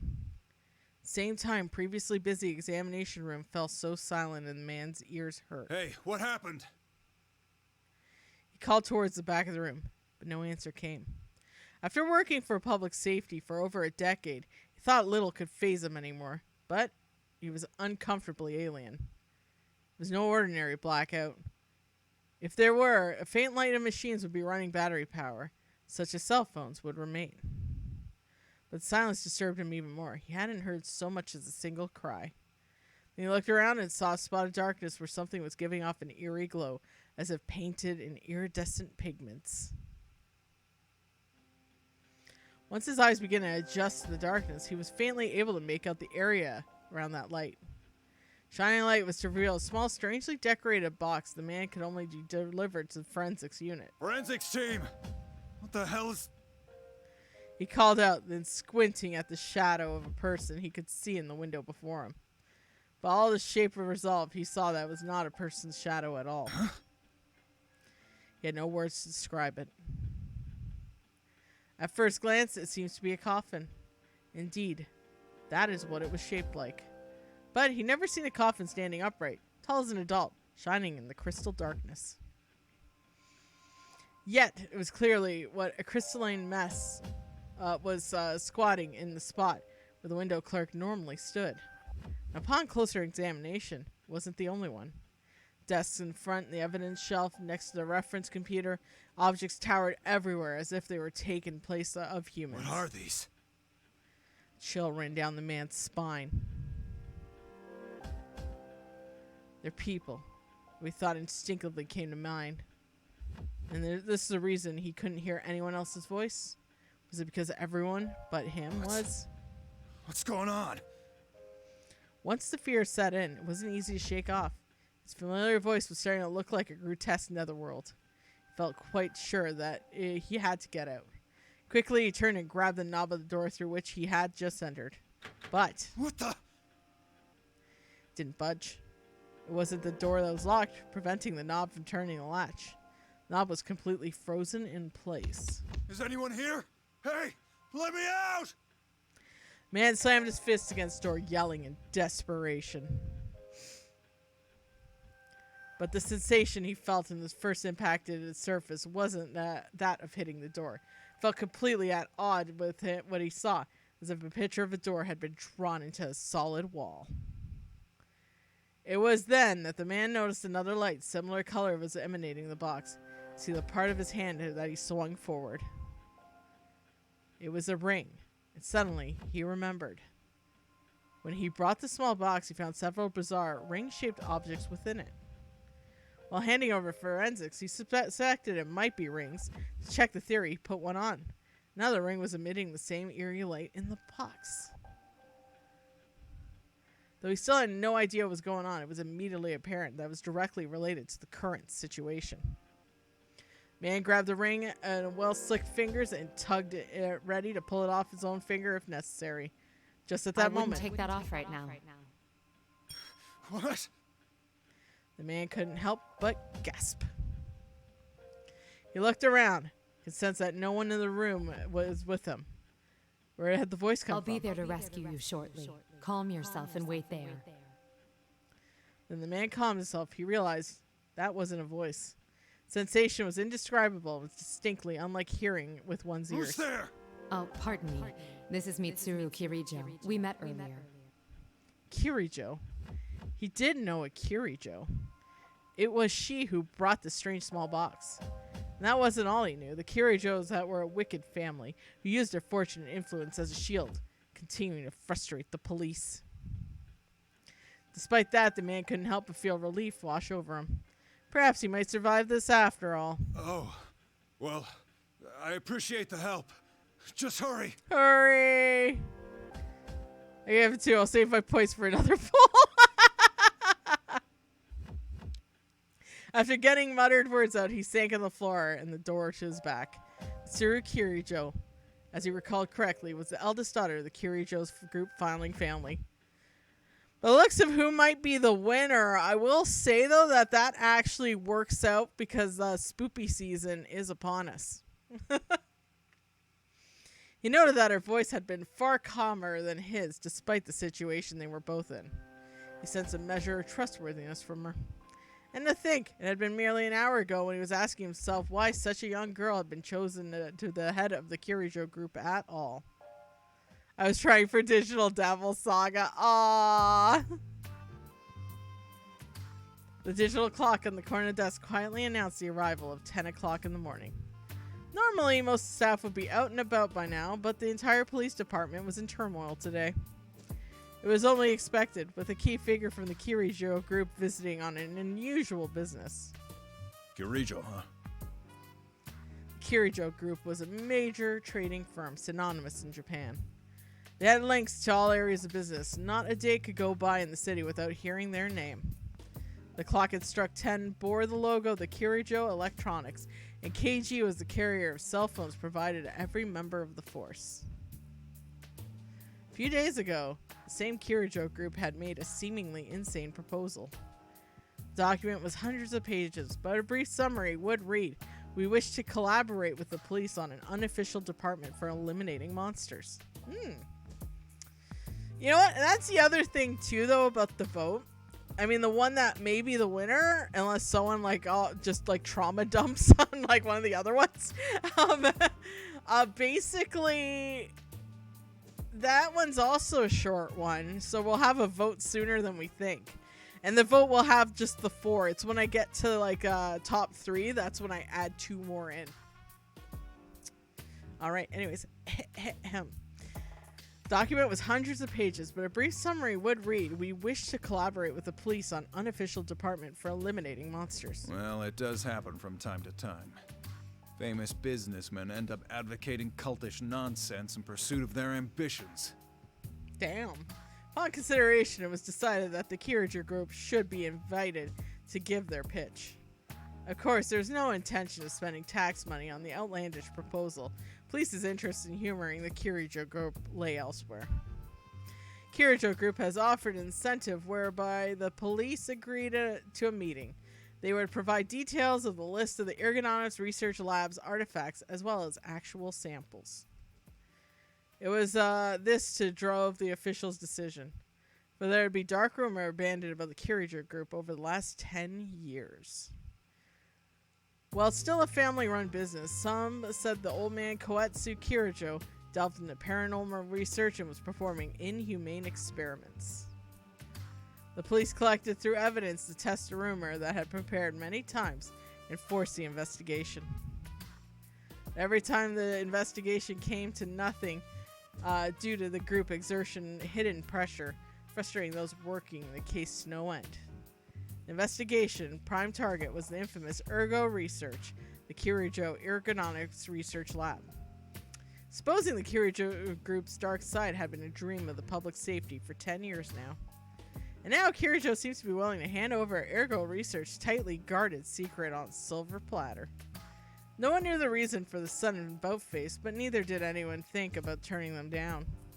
They all agreed to summit to not hear out whatever proposal Kirijo was offering, but stepping stone towards the unearthing their past crimes. Time passed and agreed upon the time, and the afternoon came. The man was tasked with watching over bringing the artifacts of the Kirijo group. We need to fight off these monsters, sir. The taxpayers are not going to pay for it. You bring in Kirijo. They're involved in everything. That's how they thought. Well, I think there's a clear winner in the polls now. So I'll wait till the official announcement, but I think we can all look and be like, yeah, there's a clear winner. Poor Soul Hackers 2 and Yuru kills. Though he would not speak with the guest, police's plan afforded him a major responsibility to give him something like a leading role. It was long before the Kirijo car arrived to the underground Porte Course. Staff there was to receive the guest only shrugged. The long black limousine would have turned heads on the main road. House of Ashes is the next game after Arena / Ultimax story modes. So, Dave, you did a lot of channel points there. Holy shit. Dave demands House of Asses. Let's go. That's awesome. Oh my god. That's okay. So, everything that's on this list will be on the next vote anyways. Ugh. And I should mention, I actually, when I do the refresh, it's not when I have 3 up, it's when I have 2 up. So, we'll have, everything on that list eventually played. It's just, I'll keep adding. Because, next refresh, the 3 games I plan on adding, just to make things worse for everyone. The Quarry. Mother 3. Persona 2. Those are the 3 that I plan on adding to that list when we get to the top 2. Dave Chadwick won the vote. Democracy wins. Hey, Dave, you're a good friend of the channel. It's cool. Oh, damn. Yeah, those are the 3 that'll be on the refresh when we're down to 2. So that's going to make things harder because those 3 are strong-ass games. One of the youngest recruits looks towards the man and asks a question. Chief, what's with that car? But that was the least surprises in store. When the Kirijo group representative stepped out of the limousine, she was shown a beautiful young woman no older than a university student. Not only that, but she had attendants dressed in what could only be described as maid uniforms. All of them were young women roughly her age. The scene mesmerized various dignitaries present to greet her. Thank you very much for this opportunity. I am Mitsuru Kirijo, representing the Kirijo group. It's nice to meet you. I see Persona 2 hype already. You might want to use a donation sub-goal for multi-ending of the quarry. Like I do with House of Ashes, I was going to say Asses, and previously Little Hope, the ending I get is what I get. That's my rule. What I get is what I get, and then I do the extra stuff on my own for funsies. No, Chrono Trigger 12-hour run, though, that was actually a good idea, and the people voted and said, yes, make that a 12-hour stream. So I'll do that. At least she's employing young ladies her age. Who needs a job? Yeah, and you know what? They're in university. They need to afford that shit. Her brisk greeting radiated poise. From there, she shook hands with the assembled dignitaries in a manner that showed she was no stranger to social gatherings. She's the company rep? Really? The young recruit, who was sneaking looks out the corner of his eyes, muttered in spite of himself. Their proposal said the rep who's coming today would be the leader of this new unit, but I thought it was supposed to be some hardcore armed response team, and she's leading it? Well, I guess it's better than some meathead. Shut up and hold your position. But in truth, the man felt the same way. Certainly the monster extermination unit would never be incorporated, and even if it were, he sure would, this wisp of a girl could never do such work. Eventually, the dignitaries entered the agency along with Miss Kirijo. All of them who wore lopsided smiles due to the young beauty's unexpected appearance, but that would do for now. The dignitaries were only there to receive her. The true objective was loaded into the truck parked in behind the limousine. The documents and the artifacts of Ergo research. All right, start bringing them in. Roger, sir. The man's signal, her trained subordinates surrounded the Kirijo truck. They formed a line smoothly passing boxes from man to man into the building. Articles of various sizes, even a few that came in oversized metallic containers for aerial transport. The Kirijo group had warned them not to handle these things carelessly until explanations were forthcoming. But in truth, the department was already prepared to begin forensics investigation on the objects or even send them to the lab. Are you sure it's okay for us to open these? The instructions said not to. Mitsuru is hardcore, dude. I agree. It won't be a real investigation if we let them hamstring our procedures. Besides, I can't think of anything they could send us that we couldn't handle. Unless there's real monsters inside these things.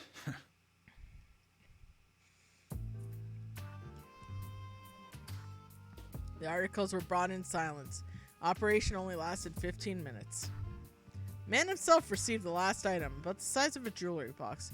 He checked the truck to make sure nothing would be overlooked before closing it up. That done, he turned out and walked quickly towards the forensics room. Man's gonna die first. Try though he might to maintain his composure, he couldn't contain the excitement he felt. For 10 years, the darkness of the Kirijo group had been a frustrating legend, like mist between departments' fingers. Their chance to investigate and expose them was here at last. If even the slightest evidence matched the DNA for those who had gone missing, or the victims of unsolved cases, victory would be theirs. Man tried to tamp down his exhilaration and took another look at the small box he held. There was no upper lid on the box. A pedestal-like protrusion in the center held a number of small circular trinkets. Their usage was completely unknown. What kind of research produces these? Just as the man was about to hand the box to the window clerk, he saw a wedding ring, the clerk's finger, and came to realization. Huh. Are these rings? We're not sure yet. Man put on some protective latex gloves and tried on one of the objects on. After looking at it from every angle, its color shape seemed to be nothing but ordinary. It was meant to be jewelry, and wasn't very attractive. Man couldn't picture scientists in lab coats slaving away in a lab to create rings like this. A moment like that unlikely possibility came to mind. The man felt somewhat embarrassed by his ignorance to fashion and accessories.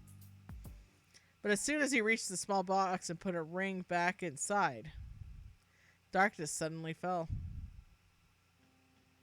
Please step away from the door.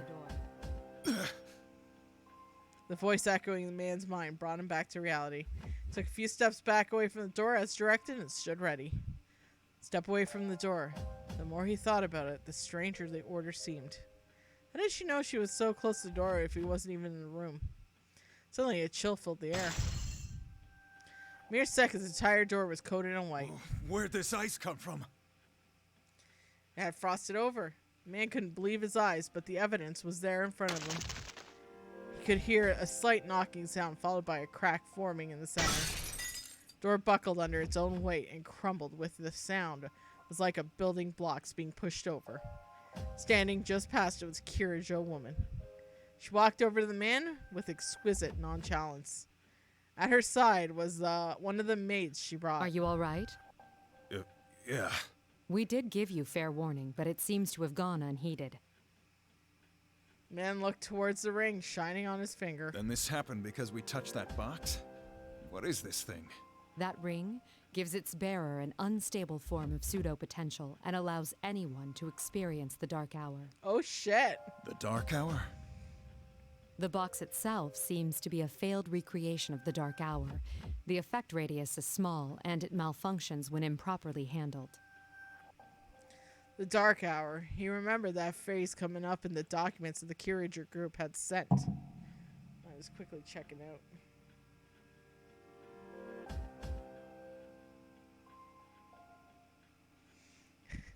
Sorry, my sister sent me a text, and she's waitressing. They're understaffed. She's stressed out.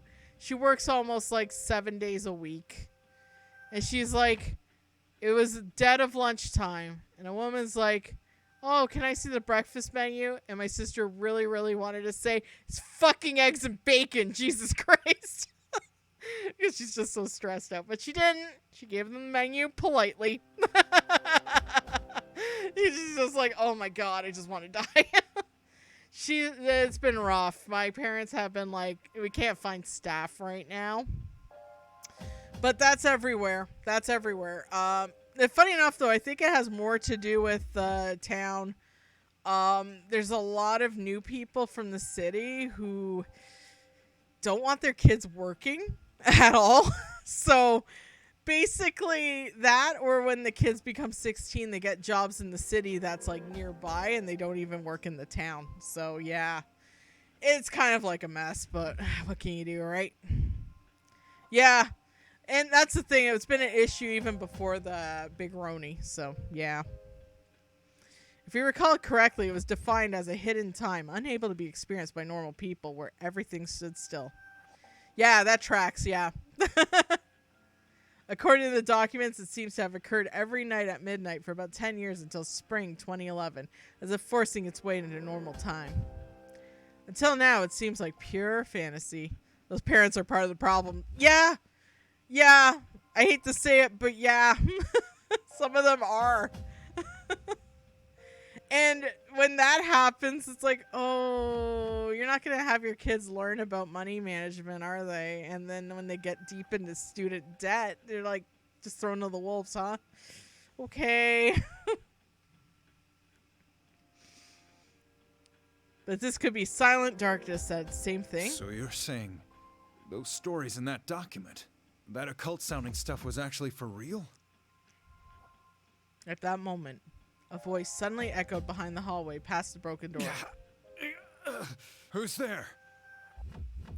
Man reflectively called out in alarm, realized the fear that had not yet died down. Emerged from the darkness with a young recruit who had greeted the guests early, but had been helped bringing in the artifacts. Young man was staggering as if severely drunk. Chief! Hey, are you all right? Man began to rush to his side, but the Kirijo woman silently stopped him. She stood between the two as if protecting the man. What? He's my... Before he could finish, surprising change overtook the recruit. The recruit fell to the ground with an agonized scream.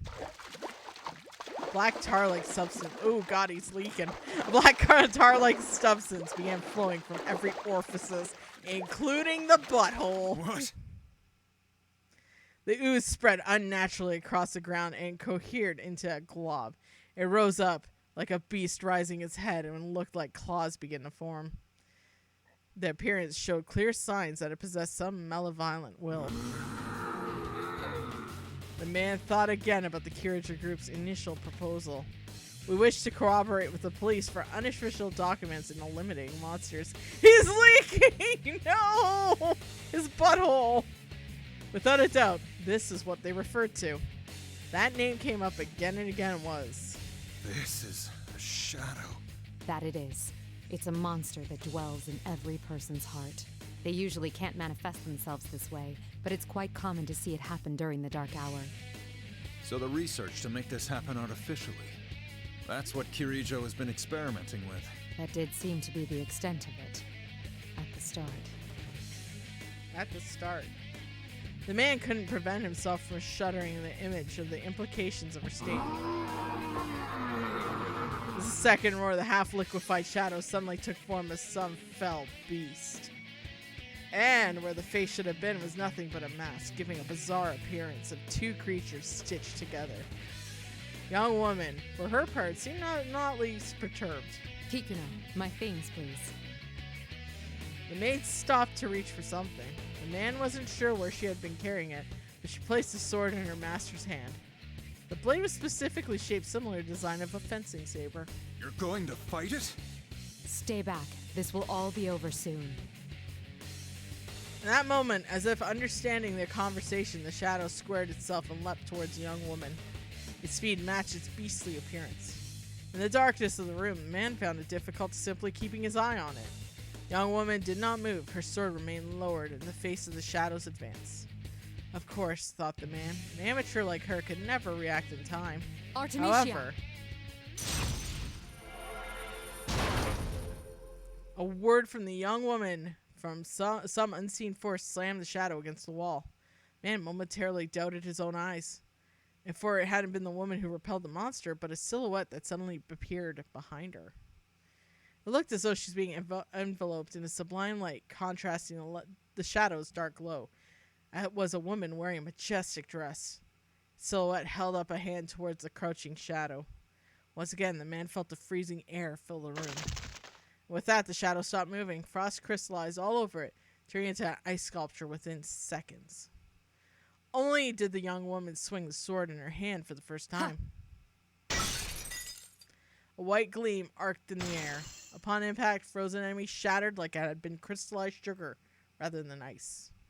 A victory was so one-sided that the man hesitated to call it a battle. Are you all right? The young woman turned towards the man. The sound of the boots hitting the floor gave him a jarring realization that she hadn't moved a single step during the fray. Seeing that he was at a loss for her, she gave him a gentle smile. It was all too much for the man. He actually felt relieved to be protected by this small woman. One thing was obvious. She had been through countless battles, much like this one he had witnessed. Your fallen employee's life is in no danger, but he'll be very weak. Make sure he gets to a hospital. Should I make the arrangements? No, I should at least handle that. It is a public security matter. With a nod, the young woman approached the small box and manipulated it in a way that he couldn't quite catch. The eerie yellow light began to fade, and moments later, the silence and the darkness faded. The world had been restored. The man felt his body become suddenly lighter, causing him to breathe a sigh of relief. He hadn't realized until the pressure was gone that the air had been suffocating, as if it had been underwater. There was a stir of movement in the room. The forensics team and assistants looked at the man and young woman perplexed. The man took a quick look around. Fragments of the shattered door were stirring about. A young public security worker was lying unconscious nearby, and their Kirijo guest had entered without anyone noticing her, held in her hand a drawn sword. I'd be shocked too if I were them. It occurred to him that if normal people couldn't sense the dark hour, the sudden change in circumstances would seem to them like a magic trick. Excuse me, but this place is off limits to all unauthorized personnel. Hey, what's going on here? The forensic staff looked at the man helplessly. It's all right. We had a little emergency. That aside, halt all examination of the relics they brought in. We'll wait for further instructions from the Kirijo group. Huh?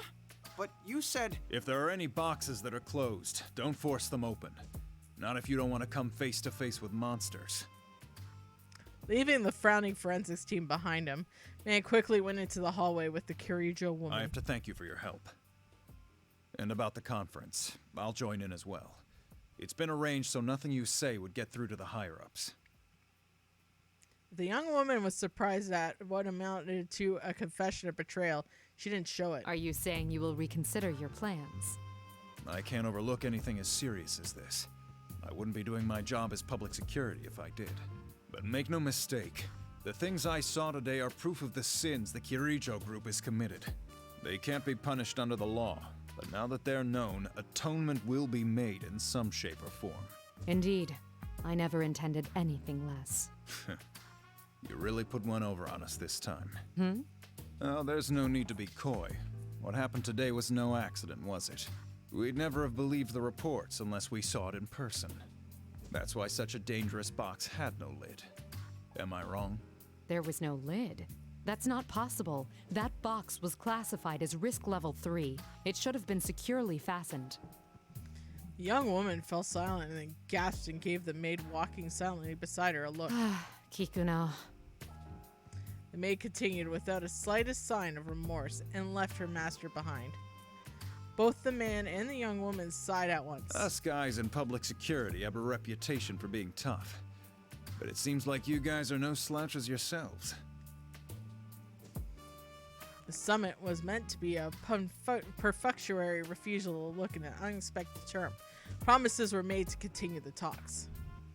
6 months passed. After many opportunities to show the actual samples to the dignitaries were set up, a proposed special unit was established and mostly in form of Kirijo requested. Security Department Shadow Response Unit.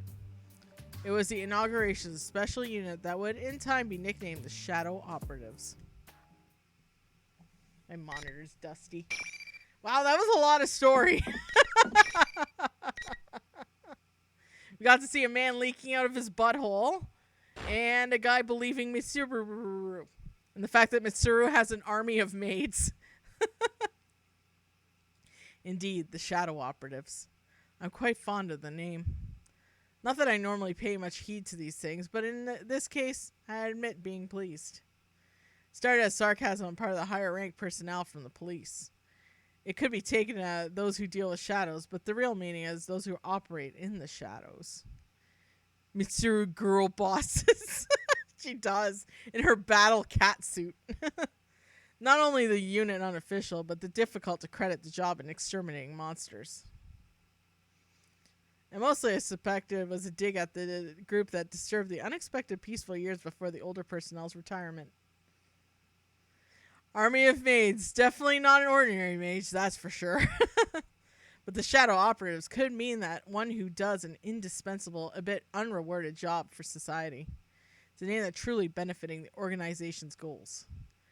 We're approaching the first anniversary of the Shadow Operatives establishment. Though we're still in the level of basic investigation and laying the groundwork, it seems a full-scale case has arisen. Fighting is not our first option, but I'd be more reassured with you there. We have a general idea of where it was taken, the Inaba area, where there were reports of suspected shadow activity last year.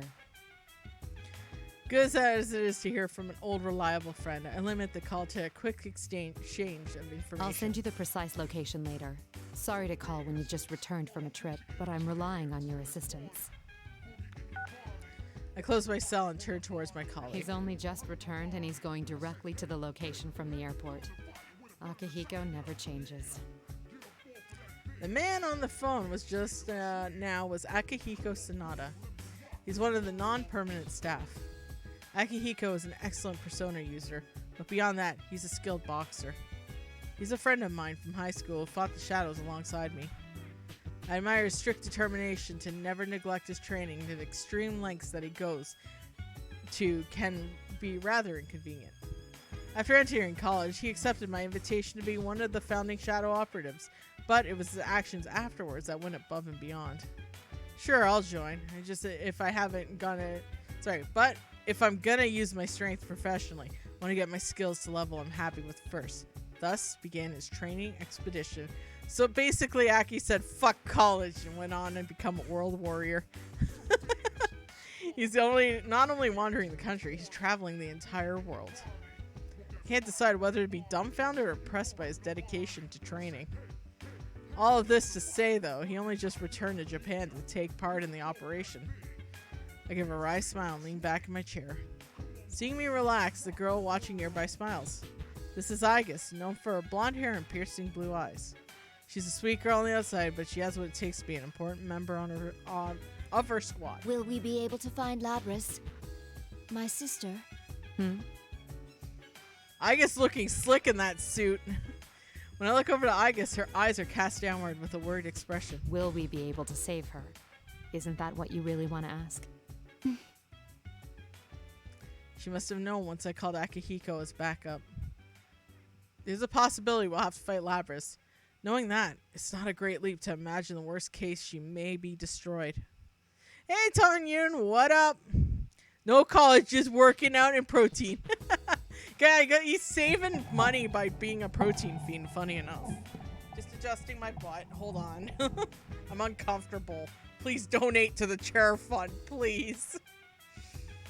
If it's true, alas. If all else fails, our safety is at risk, and no one other way to stop her. Option is on the table.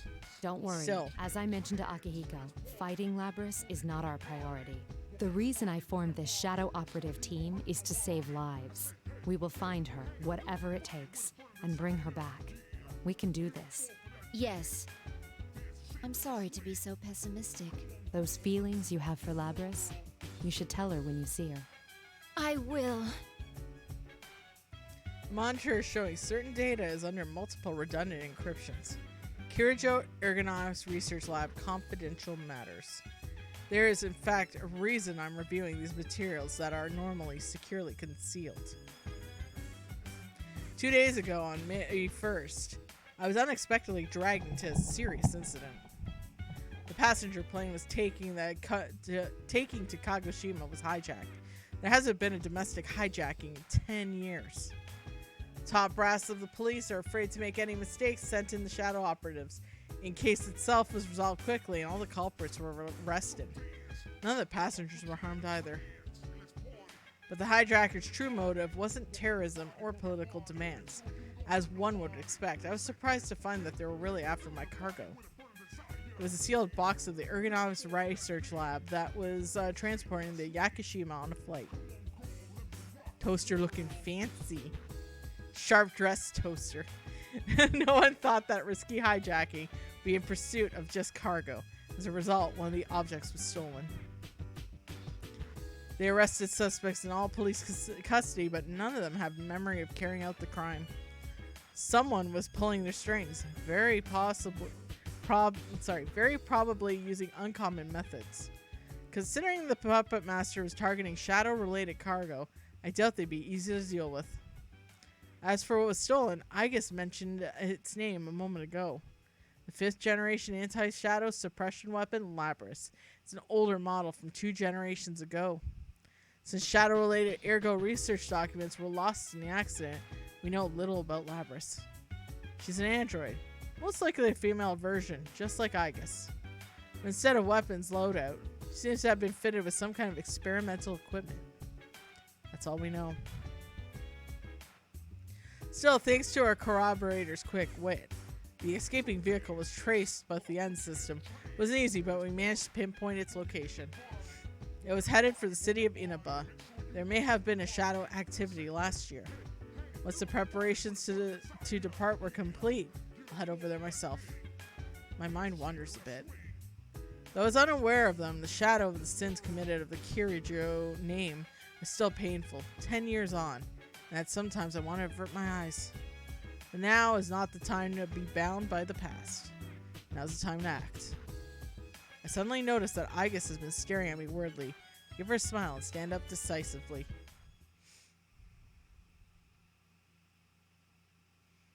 Toaster is the best. Oh my god, next week's gonna be sadness. We're pulling up to Yaso and Inaba, the central town of Inaba. Though the central town, the main street seems nearly deserted, and there's virtually no activity to be seen through the car windows. It was confirmed that the vehicle transporting Labras was abandoned here. Our first move was to confirm the situation. So I thought. I attempted to ignore the rude stares of people trying to get a look inside the car, focusing instead on the scent of my tea. People kept crowding around where we park. Oh no. We've had to move it a number of times already. We didn't get a moment's peace until the car reached a junkyard on the outskirts of town. As I try to keep from sighing, Aegis speaks up from her seat in front of me. Mitsuru-san, our activities are supposed to be undercover, correct? Yes. For undercover missions, it will be necessary to keep all personnel and vehicles from being noticed. Right. Mitsuru-san, May I say something that I've been meaning to say for a while now? No. Understood. Aigus's poker face was a perfect blank, though I understand what she was getting at. I've actually wanted to say something along those lines to those around me for a while. Still, it would be galling to hear from someone else just now. Maybe you should be discreet, Mitsuru. Just a little.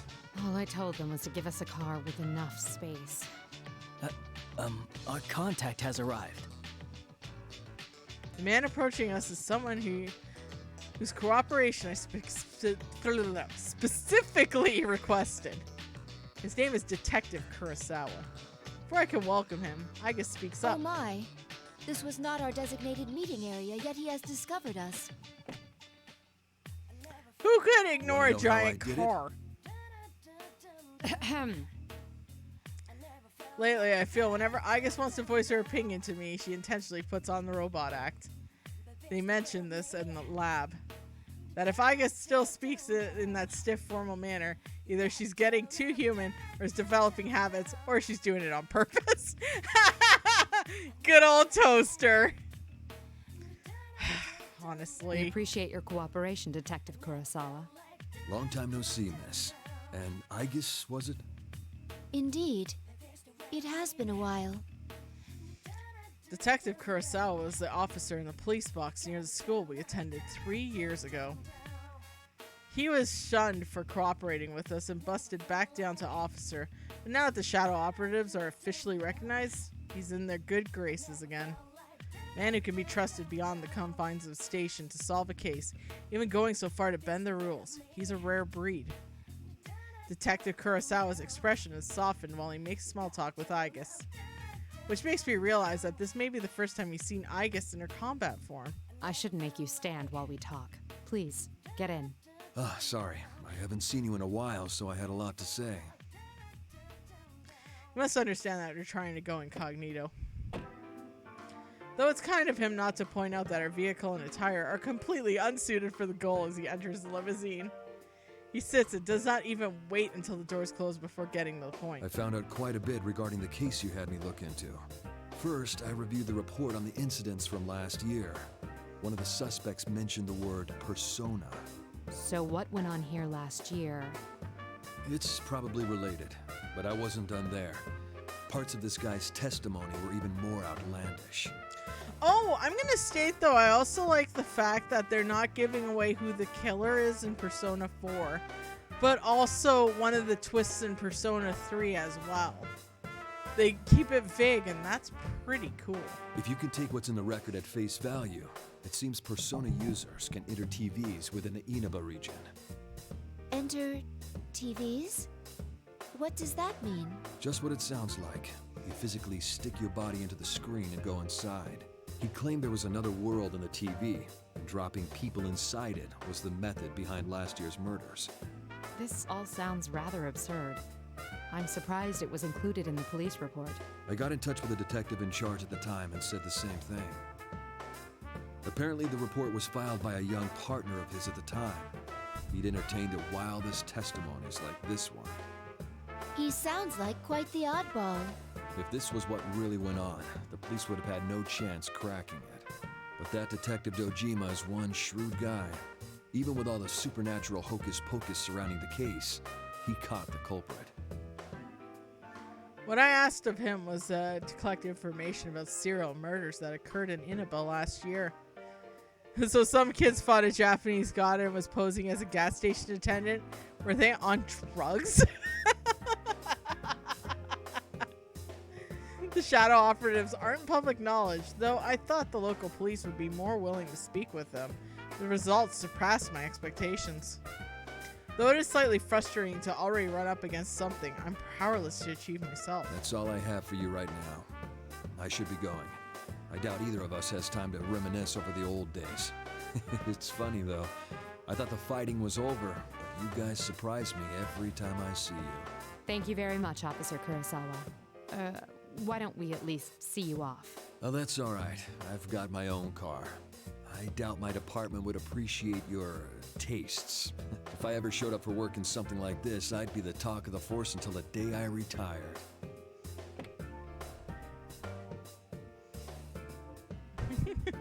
Hey, we cleared the games. I don't care if chat spoils. Detective Kurosawa jokes with us before exiting the limousine, waving casually back at us. Plus, when we get to Ultimax, it's going to spoil everything. I had nothing to say to that as I watched him leave, rotating his shoulders to work out some kinks. I know, no name woman. I know. Spoilers for the games we played.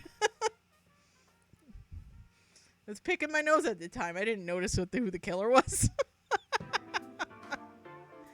I guess, though, she felt the need to comment. Mitsuru-san, this could be bad. Our sense of social aptitude is in question. Can't deny that. What should we do now? Yes. First, we'll need to test the claim that Persona users can enter TVs. We're in the junkyard after all, and I can see a number of consumer electronics have been discarded illegally. I guess looks around and points at a certain pile as she gets out of the car. That is why I put the lol. Oh, perfect. Okay. Thumbs up. I now know when you go into sarcasm mode. Awesome. There is a discarded TV over there. We all have fun here. It's all if good. If the environment does not matter, we can use it to test the phenomenon. If the environment does not matter. Wait, I guess. Don't worry. I'm just going to touch it. That's not what I was worried about. I guess isn't wearing anything like a disguise in. No, I'm overthinking this. We already attracted enough attention. Even if we leave now without doing anything, our pictures could still end up on the internet. Let them gossip about the strange people in funny clothes. It'll become some urban legend. My mind is made up. I step outside wearing my special equipment. My battle cat suit. Once Iga sees that I followed her, she gives a small nod and stretches her hand out towards the screen. Amazing! Her hand, it's inside the TV screen. But the screen itself seems undamaged. Iga's hand is swallowed up to her wrist as she put it in the bucket of water. Interesting. It's exactly as the police report said. What's it like inside? Do you feel anything? Not particularly. No. Wait a moment. It's the same as mine. It's hard to say definitively since this is my first encounter with it, but I believe this reading is from a personality module. Uh-oh. Does that mean our retrieval target is inside the TV? Huh. Sounds like fun. That voice from above. It sounds very familiar. But all I see is the direction where it came from is a man in an outlandish red cape. I hesitate for a moment. Could it be? Is that Akihiko? The man leaps from the stacked tower TVs like an acrobat. You didn't show up at the rendezvous point, so I went looking and found you here. This whole TV thing is pretty interesting. In spite of myself, I bury my face in my palm. Akihiko, what on earth are you wearing? Just what were you doing overseas? Didn't I tell you that I was on a training expedition? Don't tell me you came here from the airport like that. Does the concept of keeping a low profile mean nothing to you? Mitsuru-san, I believe we have lost the right to complain about that. Sassy Igus is best Igus. I love Sassy Toaster. That's it. I'm never mentioning the subject of our appearance again. Anyway, we can go inside from that TV, right? What are we waiting for? Still the same Akihiko. We don't know the situation inside yet, and we'll need a secure means of getting out. So what? If we want to get this Labrys back, someone has to go inside, right? Well, that's... Our target hijacked a plane to throw her into a TV in this town. If we sit on our hands, it's possible we'll be put in serious danger. Akihiko's right. That's exactly why we've been trying to act so quickly as possible since the case began. Lost but never forgotten. Rip all those TVs. God, people could be playing Smash Melee off of those right now. Excuse me. Allergies. Ugh. It's bad today. We're different from how we used to be. We made the choice to fight shadows as professionals. That's why I traveled around the world and trained harder than ever. And now that something's actually come up, you're hesitating? We agreed to do this. I'm ready to stake my life on the mission.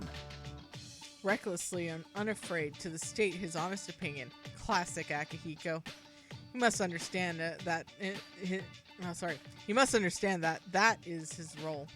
Certainly, there are times when I need such opinions. And it's been a while since he went abroad. I think I can understand his current mindset. All right. Wait right here. I need to go make a phone call first. Okay, but make it quick. He doesn't have to tell me twice. I take out my phone, bring up the contact list, roll inside the TV. I don't know what it might be like in there, but I know someone that could help us. I'm originally going to ask for their help after Labyrinth is secure, but perhaps the time has come. Now I've taken all the possible precautions. The rest of the tasks are resolved.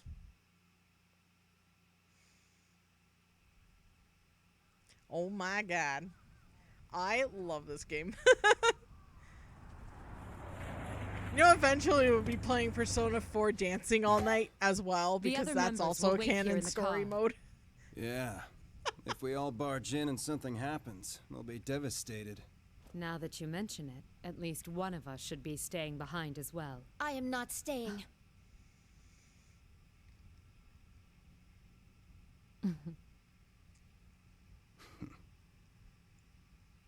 Us three will be plenty. We'll end this in a flash. No problem. The same as always. Although, we have no idea what might be waiting for us on the other side. Oh, Don't see you get all careless. around. Right. Thank you for hanging out, No Name Woman. This Yep, situation, make sure to catch the VOD.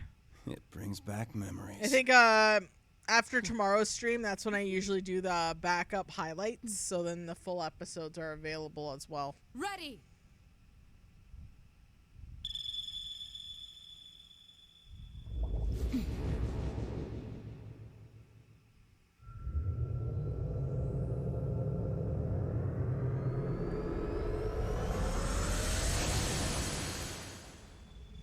And thank you for voting as well, No Name Woman. Oh god, my butt is so uncomfortable. This is why I'm doing a chair fundraiser plus 12-hour stream. Why enter the TV? What's going on? I don't know. You tell me, Naoto. Bookmark time.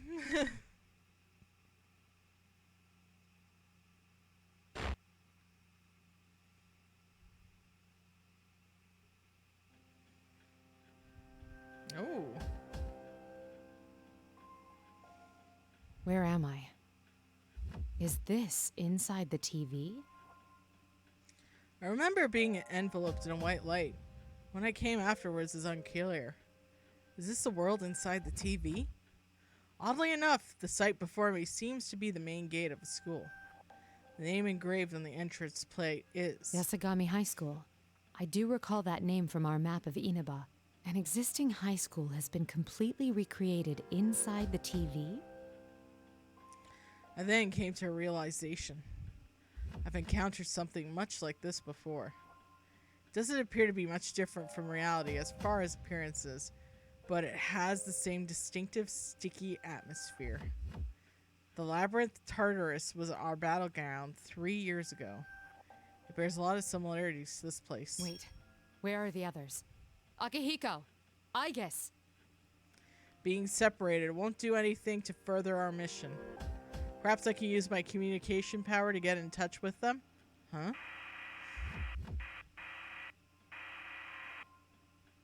I can't reach them through my persona either. This place is highly unusual. It's still barely functioning, but the noise here is severe. I'll need to understand this world a bit better and find a quiet place to concentrate. As I check my surroundings again for any enemies, I hear the sound of footsteps. I tense, making myself ready for anything. When I turn around, a uniformed girl stops looking at me in bewilderment. Huh? I didn't expect to meet someone here, let alone seemingly ordinary schoolgirl like this. Could her age and outfit belie a connection to the theft of Labyrinth? But after the girl's surprise faded, she was confused by my appearance. Seems that even here in another dimension, people are startled by my attire. At least her reaction allied my suspicions. People reveal something of themselves when they're caught off guard. Anyone in the act of committing a crime couldn't fake being perplexed so naturally. Did I surprise you? I suppose my outfit is somewhat unusual. Oh, no. Why are you here? Well, Cheer suddenly swells, cutting off our conversation. There's definitely a crowd present here. I look around the area in confusion. What? Where is that coming from? Students appear one after another, clearly intrigued to see us here. What's going on? Before I can react, the image appears on the monitor, buried beneath the bizarre decorations. Hello! Hello! This is General Teddy, your benevolent dictator! I'm Bison. And I, Rosette, am your commentator. It's time for the next round in the P1 Grand Prix. Are you ready to fight? P1 Grand Prix? Fight? Suddenly, on one of the ridiculous... Suddenly, on the one in the ridiculous costumes queue, smoke pours out around us. Spotlight shines from somewhere directly upon me. I stickily raise my arm to shield my eyes from the harsh light. Feels like I'm being displayed for an audience. And who do we have for Yuki-chan's opponent this time? Ooh! It's a mysterious, beautiful lady! How unexpected! Unexpected! Teddy, what's wrong? Do you know that bear? The monitor is showing the one costume calling himself General Teddy suddenly fuses over with static. Static gets worse and worse, until an eerie, expressionless bear costume looks as though it somehow forgot to make facial expressions and appears on the screen. The voice is the same as before, but the tone is harsh and mechanical now. Case 04, unintended intruder. Entering elimination process. What is that supposed to mean? Ugh. What's going on? As soon as the abnormality registers, I feel a bizarre noise as something scratching against my whole body. Was that some kind of attack? It didn't seem to have any effect on me, but the girl standing beside me underwent quite a change. You. Who do you think you are, showing up alone like this? It's no use trying to talk your way out of it. There's nothing to discuss. You don't even try to understand anyone anyway. If you want to wall yourself off from everyone, I'll be happy to end your lonely life here. The girl's face distorts with hatred. She spits her words at me.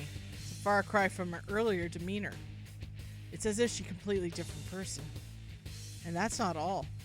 Understandably, she seems to not know me before, and now she speaks as if she does. What is this? Could this be the effect of the noise I sense? You won't be so smug for long. Come, Konohana Sakuya. A persona? Girl spreads a fan in her hand, and the flash of light and persona manifests. How careless of me. I should have accounted for the possibility as soon as I saw her here in this world. We won't be settling this peacefully, I see. In which case... I ready my evoker and concentrate. To me, Artemisia.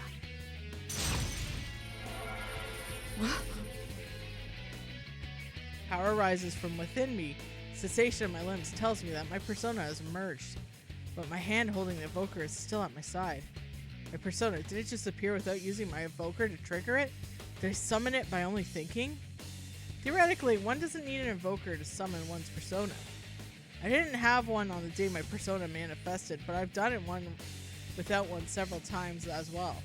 I never before summoned it so easily without any special concentration. It's as if my consciousness is reaching far beyond the boundaries of my body. By way of an analogy, it feels like being able to control the wind with my fingertips.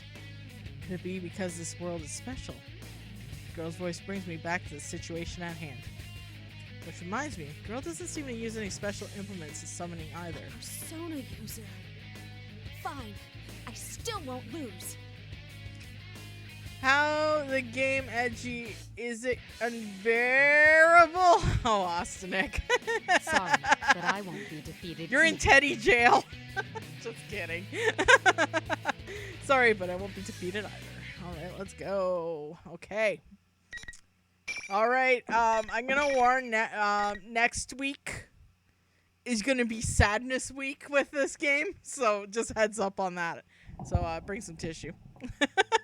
And Austinic, we did the vote for the next game, and the winner is House of Ashes. So that'll be a lot of fun after we finish Ultimax's story mode after Arena here. So yeah, we got another cool game for the honestly shorter one as well. But that's okay because we got other good games to vote for too. Yeah. After it gets down to 2, that's when I refresh the list.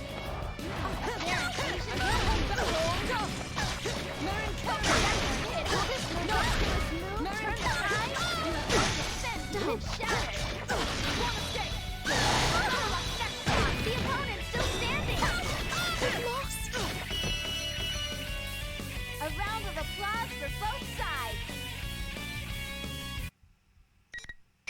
Yeah, let's go. We're now working on the P3 cast. So next week we're going to be doing Igus and Labrys' story.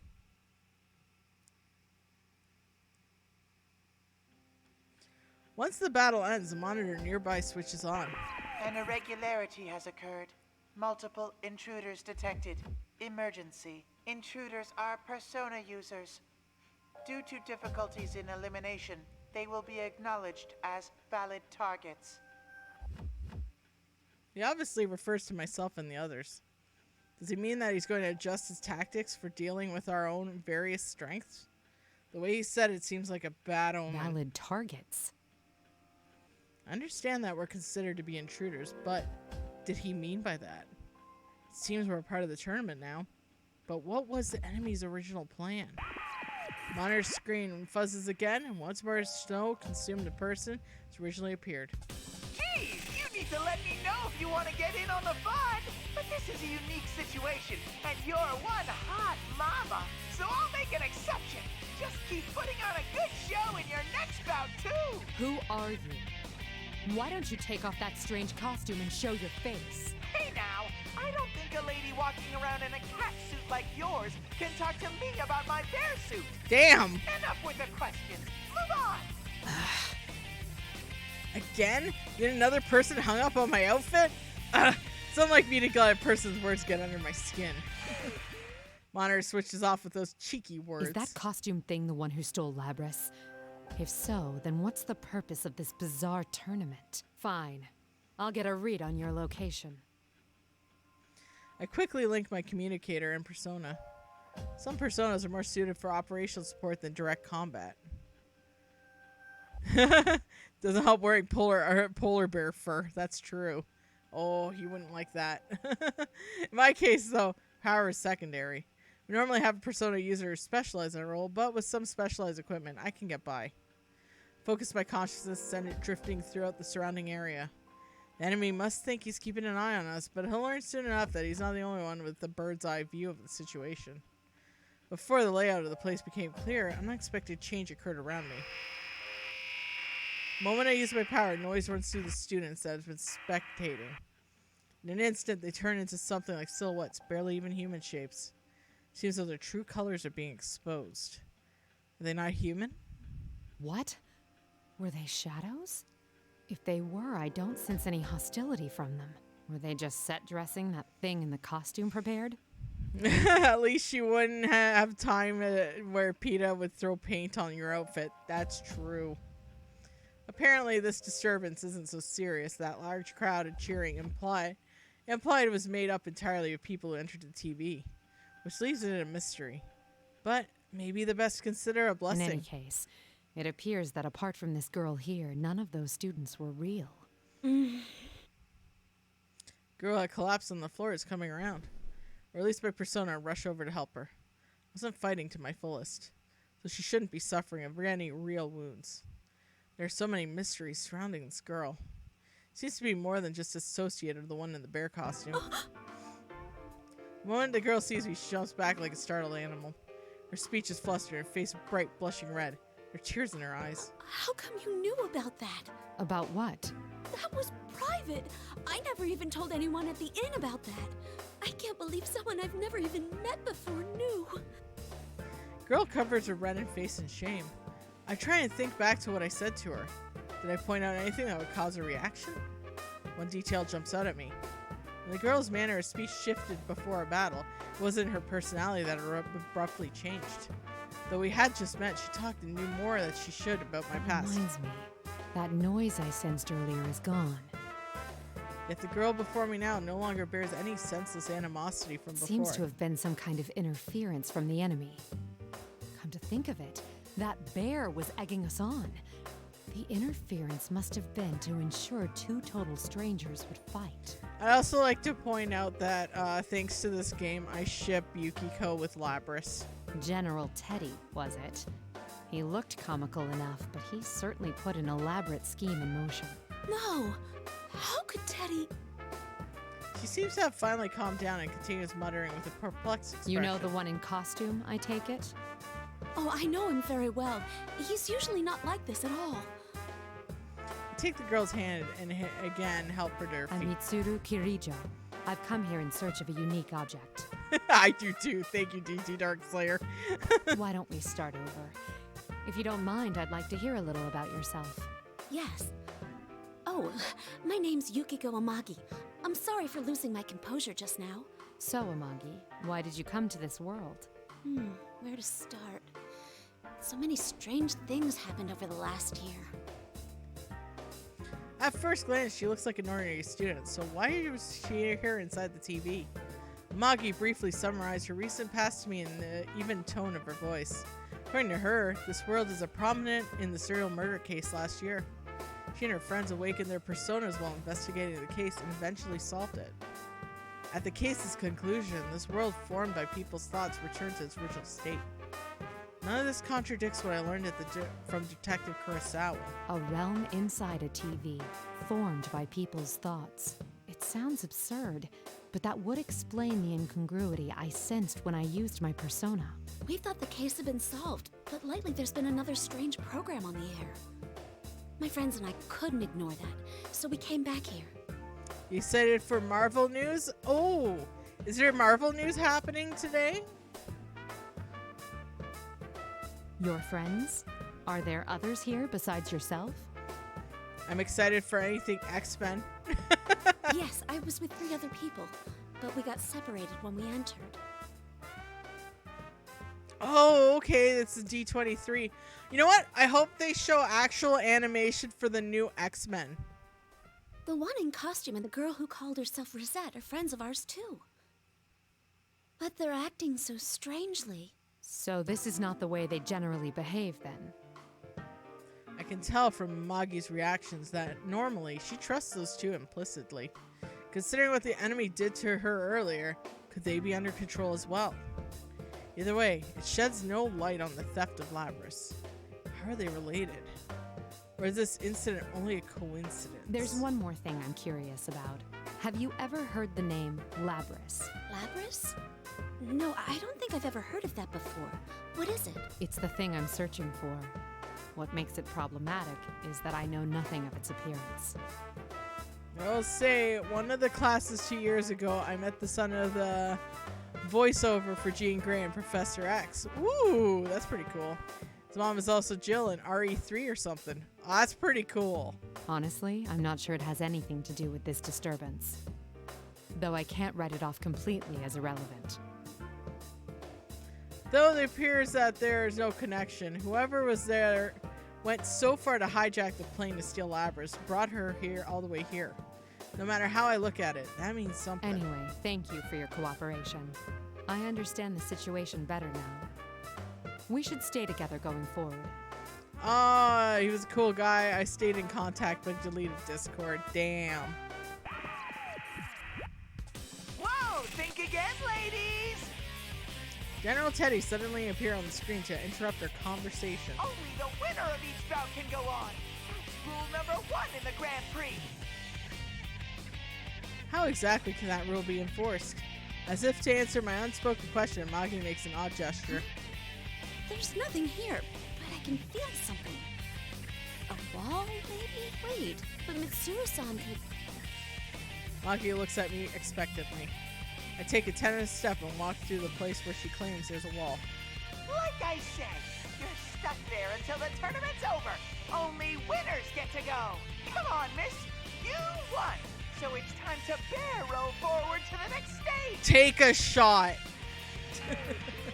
I must leave the girl alone in this strange world then, though I'm uneasy about doing so. Amagi seems to read my thoughts and smiles. Thank you, but I'll be all right. I fought shadows for an entire year too. I can protect myself. I see. In that case, I'll press on and do my best to rescue your friends. If you see them, please tell them I'm all right and they shouldn't worry about me. You be careful too, Mitsuru-san. Magi smiles resolutely. She's a very strong girl. All right, I'll pass that along. Trying to kill me, Edgey. I know. I nod, acknowledging her wishes, and turn my back and walk away. Not only do they tamper with our minds, they prevent us from leaving until the tournament is settled. It may not necessarily ruin friendships, but there's no way forward than to fight one another.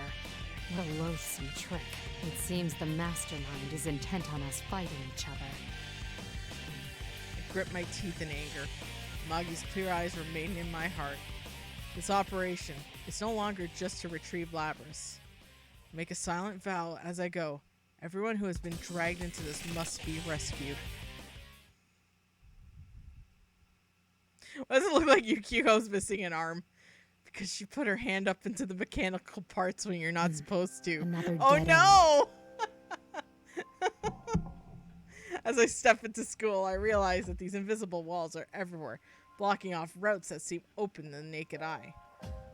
Why is the thief who stole Labrys gathering Persona users in this world? Not having a clear idea of their motivations is aggravating my anxiety. Aigis and Akihiko may have dragged this in the Grand Prix as well. If so, they need to compare notes. Sorry, I just had to look at chat. I hate those invisible walls in high school. I know, right?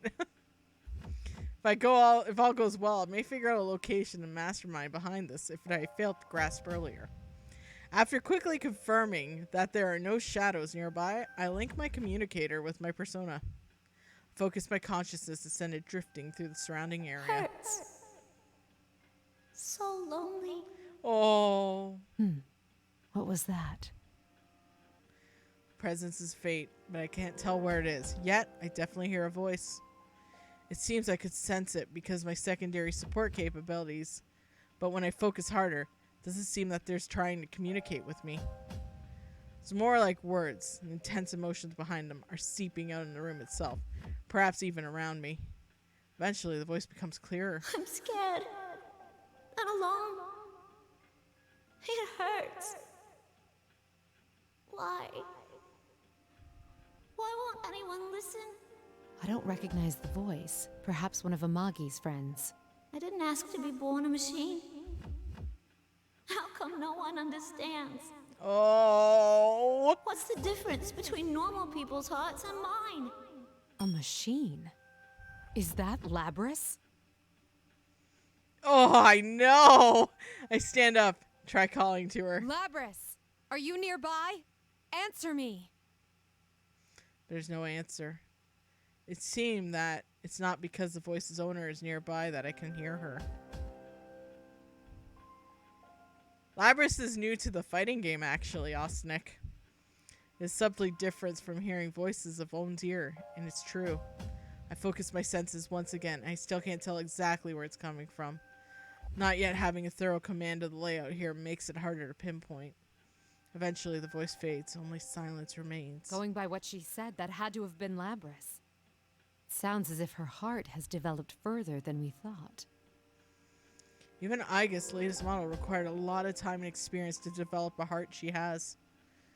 So, then why does Labrys, who's been sealed from her development up until now, have such an advanced heart? I didn't ask to be born a machine. It pains me to hear that. The anti-shadow suppression weapons.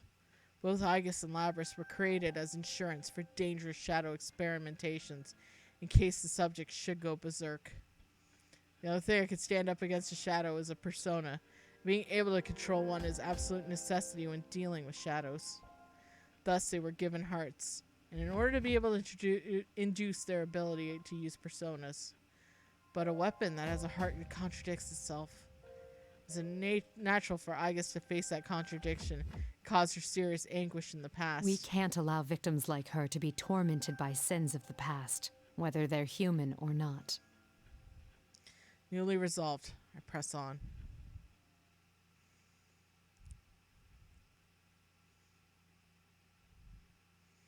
Oof, this is gonna get more painful as this continues. That's the crazy part. I continue through the school, still unable to contact Igus or Akihiko. The invisible walls seem to be leading me towards the gym. Compared to the one back in Gakuken High, this one is rather modest, but the chairs are stacked in unusual heights. Monitors everywhere gave it an eerie air. Ah, monitors switching on again. This time, it's not showing General Teddy. How strange. Appears to be a commercial for a fighting event? What in the... A succession of young men and women are introduced as participants. One of them I recognize as Amagi. They're wearing the same uniforms as Amagi. I assume these are the friends she spoke of. All of them are introduced with horrible epithets, but the Amagi I met in person was completely different, sophisticated girl. I suppose the enemy made up those taglines. Just as Amagi's introduction ends, the video suddenly turns off and General Teddy's face appears on screen. I had to completely rejigger the bracket to accommodate 3 new contestants. Jeez. 3 new contestants. Myself, Akihiko, and Igus? On the other paw, a tournament's more exciting with more people in it. But getting back on track, allow me to introduce your next opponent. When I enter, someone who had already been there turns around. His face. On the video a moment ago. There's people besides us here? Oh, it's Broske! You're... Holy crap, she's smoking hot. The thing she's wearing doesn't hurt either. You were in that video just now. What was it they called you? Captain Ressentiment? How come you remember that stupid title and not my real name? Figures I need a knockout like this and she already knows about that. God, I wish I was dead. Apparently, epithets from the video hit a sore point with the people featured. The nickname left an impression of his real name, so it just slipped out. At that moment, General Teddy appears again in one of the larger monitors inside the gym. It's the voice of Ben 10 and Sasuke. And now Spider-Man. It's Spider-Man! How do you like your opponent? Why are you making us fight? What benefit do you derive from this nonsense? So many questions. I just want you all to suffer. Isn't that exciting? Isn't that fun? That's what this is about? No. If Labrys is involved, there's more to it, isn't there? Enough jibba-jabba. Hurry and start the fight. Look at your opponent. He's ready, see? General Smirk strikes as encourages. At the same time as me with the Magi, the glare of the monitor, thinking more interference is at work here, unexpectedly bitter words. Yeah, Teddy's right. I mean, you're the one who barged in here. Man, who'd come to such a dangerous place without hesitating? You really are an ice queen. I bet you don't have many friends, huh? It's happening again. The moment the noise kicks in, not only does my opponent's personality change, they begin speaking of things they shouldn't know about. It's exactly what happened with Amagi. You talk as if you know me. Stop acting so calm and changing the subject. You seem like you don't know much about this world. So how do you plan to get out? Don't tell me you rushed in here with no escape plan. Oh man, seriously? You're nuts. People like you who obsess over responsibility and put all the burden on yourselves, you annoy the hell out of me. It doesn't matter how others perceive me. Yeah, that's what I'm talking about. Isn't that because you don't trust anyone? We clearly can't have a normal conversation with its enemy's interference, but even knowing that, I catch myself trying to argue the point. The heavy responsibility I suffer is mine alone. If I share it with someone, that means the suffering will also be shared. That is why I try to be self-sufficient. The more I care about someone, the less I'm willing to rely on them.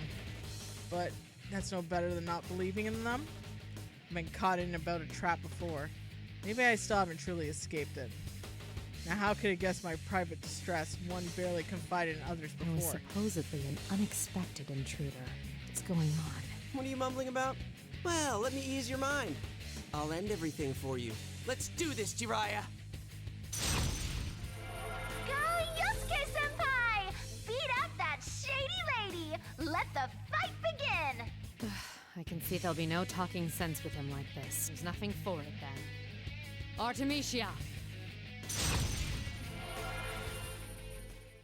Alright, let's rock, baby. We're gonna place that bookmark, though. I don't think I have any more alternate routes to worry about, so I think I'll be okay. Obviously, we have the staggered saves just in case.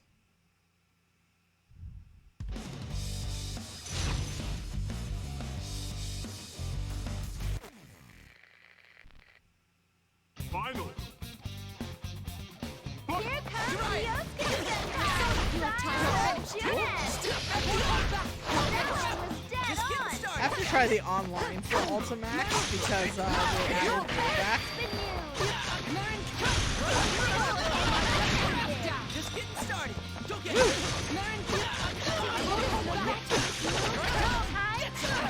Oh, I have no persona. You have to. You're slow. Has the battle been decided? Here it comes.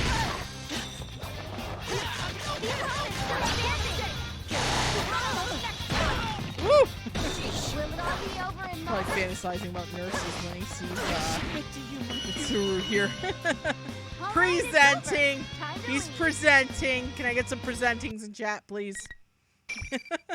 For Yosuke.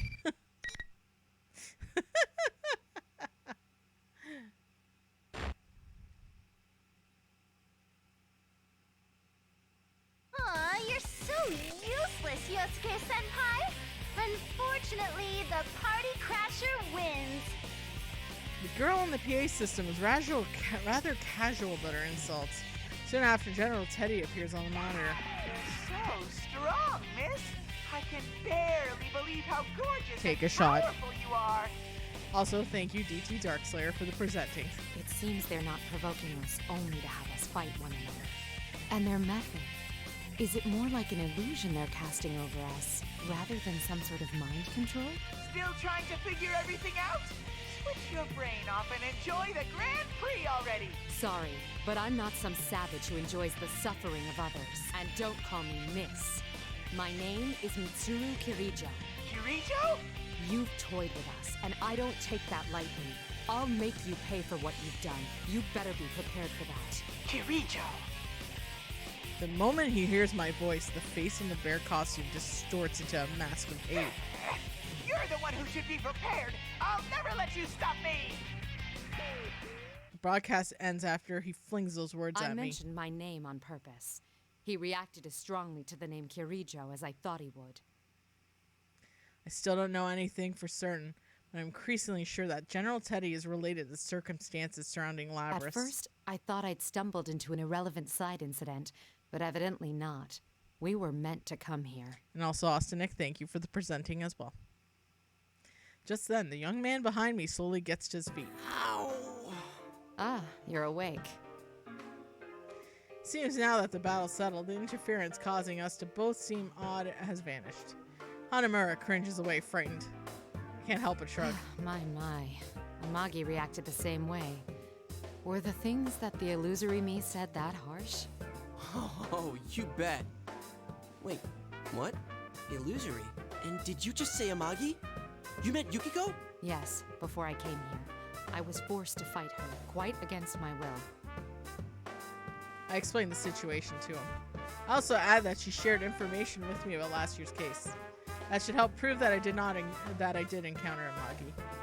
Just the one-off chance, I asked Hanamura about Labrys, but he seems to not even know the name.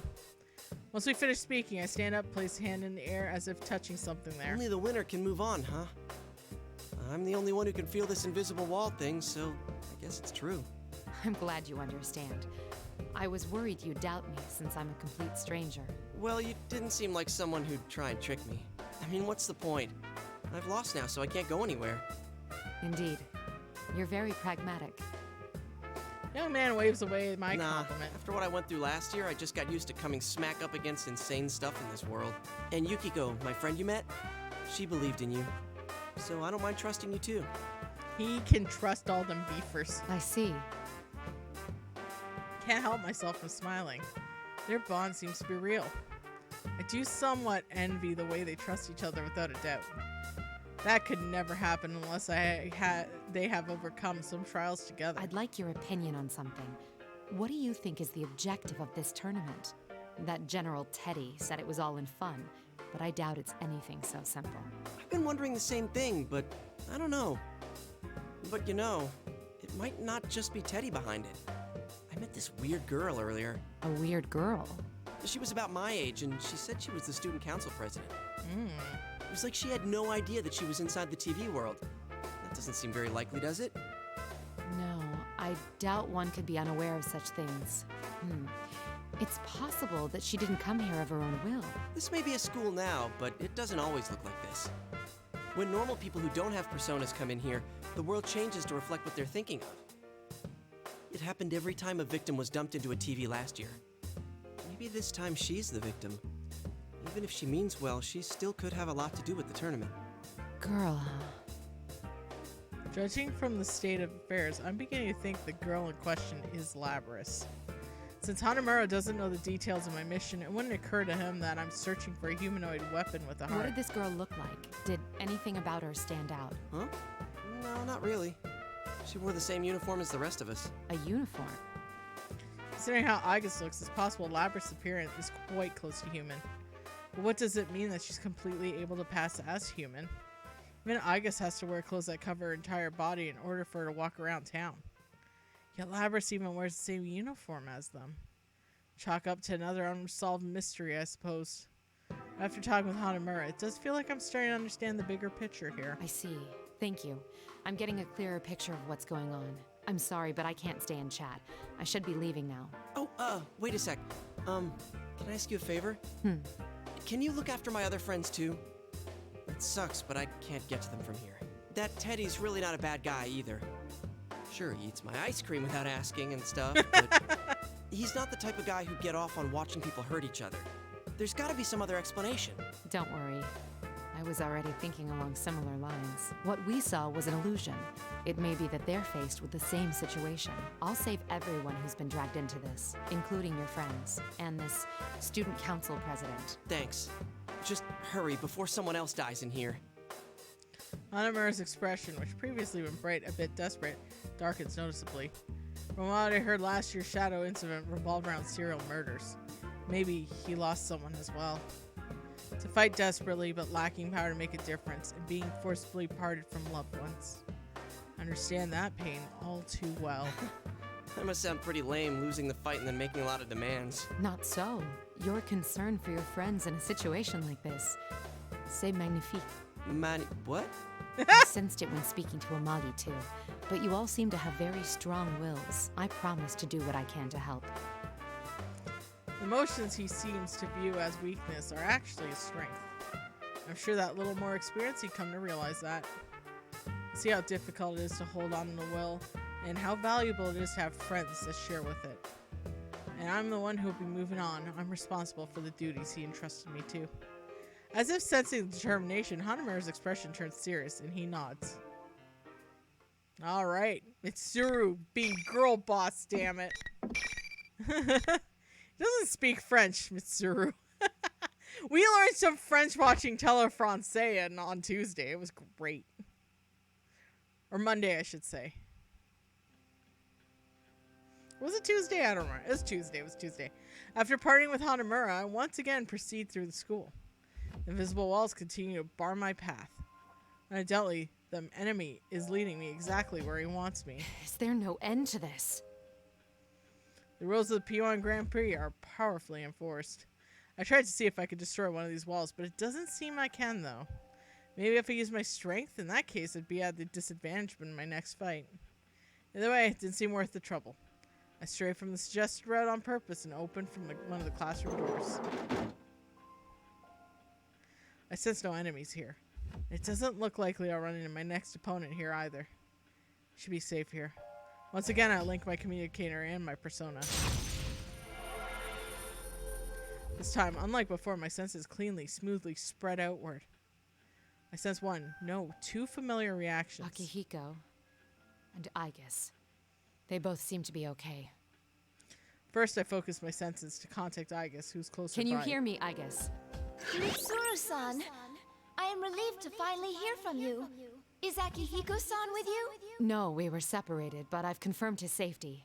I'm sure he won't be defeated that easily. Igus laughs upon hearing my words. Let's exchange information while we can. I give her a simple outline of the current situation. The mentioned students that were drawn here. My suspicions that the Grand Prix mastermind almost certainly related to Labrys. And what I've heard from the girl who I'm assuming to be Labrys. I saw that girl a moment ago, though I lost sight of her when the invisible walls blocked my path. I've been told she looks more human than you. Is that possible? Not only that, she was almost indistinguishable from a normal person. I couldn't believe it either, yet I definitely sensed a personality module. I don't believe there's any mistake that she is Labrys. Oh shit! I see. There's no doubt that General Teddy has strong ties with Labrys in the Kirijo group. But this girl whom believed to be Labrys is apparently walking around unconstrained. If he can set up this many walls, it should be easy for him to capture her too. Don't worry about meeting up for now. Under the present conditions, we'd only end up fighting amongst ourselves. Understood. I don't know how Labrys ties into this situation yet, but be careful.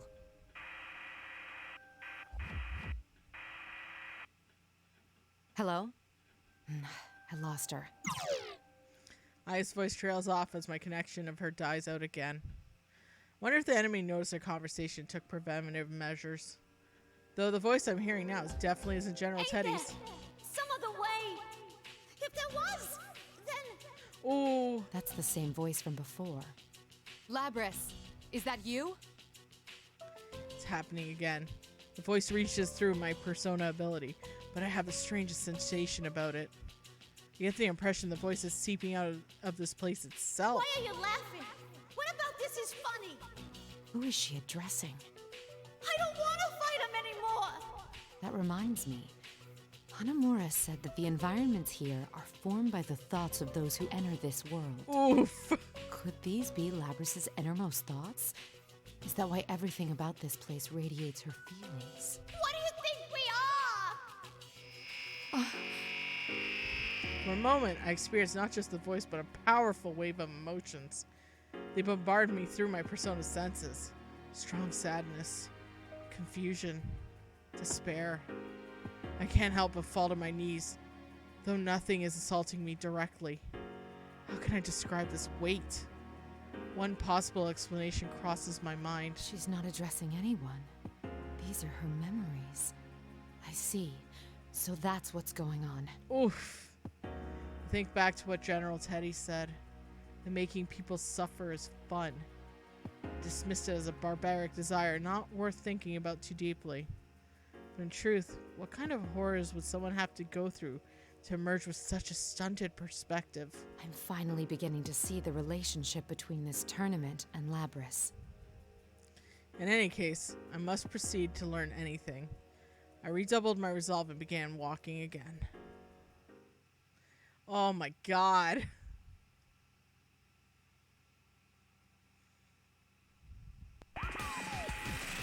Monitor suddenly turns on, showing a smirking General Teddy. What are you getting so sentimental for? The Grand Prix not over yet! Then you intend to continue this meaningless farce. I'll decide what's meaningless or not! Bring out the next challenger! As soon as General shouts, smoke gushes out, obstructing my view. Seems he isn't willing to listen to reason at all. Not that I expected otherwise. Well, who will be forced to fight this time? Strain my eyes to see through the smoke. Looks like it's you. I remember that face. Naoto Shirogane. He was present at the police observer in Labrys being transported to Yakushima. It was thanks to his quick wit that he discovered that Labrys has been taken to Inaba. And our trip hasn't been disrupted by hijacking. He might still be with us in Yakushima. But why is he here? This is a problem. I didn't think we'd run into each other so soon. Is this another illusion? No. I can see that it isn't. Why are you here? Yeah, remember, Mitsuru doesn't know. I'll answer that question later. It would be best to say as little as possible for now. With that, the young man lifts his finger to his lips and gestures to remain silent. Directly afterwards, the staticky sensation runs through my body. It's then I understand what he meant. Once again, the noise will prevent us from understanding each other properly. He's probably also noticed the effect at work. Nothing we say right now can be called conversing. If we both understand that, neither of us need to take what the other says personally. That's why he called a temporary silence. It's an amazing assessment, given the brief time that he had to make it.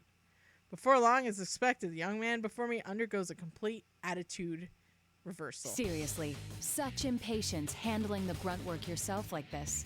Isn't micromanaging like this the style of an incompetent leader? One who can't see the bigger picture? This isn't how he truly feels. I say nothing. The silent treatment, huh? That's fine. I understand perfectly. You don't believe in people. Not a single one. You have friends and allies, but believing in them is a different thing. I suspect you'll never break down that wall. Shall I say it for you? You're actually scared to. The notion of growing attached to something and losing it scares you so much that you'll share nothing truly important to you. Considering the amount of death Mitsuru has experienced in her short life, do you blame her? Even if you want to believe in your friends, you can't. That's not true. After the words slipped my mouth, I realized that the argument is futile. Of course it is. Why not simply admit it? In truth, you have your hands full just expiating your family's sins. You don't need the added burden of others placing their lives in your hands. Isn't that how you really feel? No. The young man smirks, as if ridiculing my inability to stop myself from responding to his allegations, despite knowing the futility of doing so. I'm surprised that she's sane as she is. Yeah, exactly. But the smirk only helps me regain my composure. Real Shirogane would never make that face. This is only an illusion. There's no use continuing this. Not until I eliminate this irritating mirage. Kumite! Kumite! Alright. Yeah, Mitsuru witnessed her dad getting killed. One of her school friends getting killed. Butterchud's death. Who could recover from Butterchud's death? The whole purpose of FES was about mourning his loss. Poor Butterchuds. For those who don't know, please watch my previous videos of Persona 3 and also FES. Funny enough, when I do Persona P3P, my plan for that one is to actually play my old save file on the PSP version. Because F it, I know they're making like that remaster version, but whatever. I got New Game Plus. Dorkun! Yeah! My boy Butterchuds.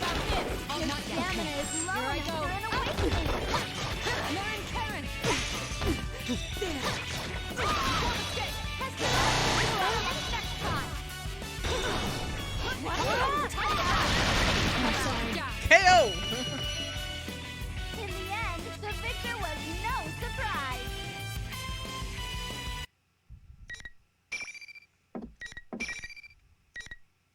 So I'd worry if they made Butterchuds a secret character in these games, because that means no one's guarding the door. I turn towards the monitor and the assumption that General Teddy will appear in Marcus. For some reason, this time he doesn't. I'm not sure why, but at least it allows us to calmly talk things over. Look towards the young man once again. Am I getting through to you now? Yes. The same goes for me, I presume. It seems we were spellbound until the fight began, as we both suspected. They disrupted our communications to drive a wedge between us and make us fight. Though it's a mystery to me as to where it draws such personal slights for the illusions before us. I agree. He seems to bear no animosity, is willing to discuss things, but to be honest, I'm not sure where we stand. Why is he here? I can think of several possible explanations. He's secretly following us in. His canniness may prove dangerous. He gives a sudden wry smile, as if sensing my reluctance to trying to assuage There's no need to be cagey. I don't intend to dodge whatever questions you have. You were probably wondering 3 things when you saw me here. First, how did I enter this world? Second, what am I doing in Inaba? And third, if I came here looking for you, what are my true intentions? No wonder you've made a name for yourself as a detective. You're correct on all counts. The first answer is easy. You know now that I can use a persona, allowing me access to the TV world. As for the second, there's no great mystery why I would come to Inaba. I live here. You wouldn't happen to be acquainted with Amagi and Hanamura. You've met my senpai?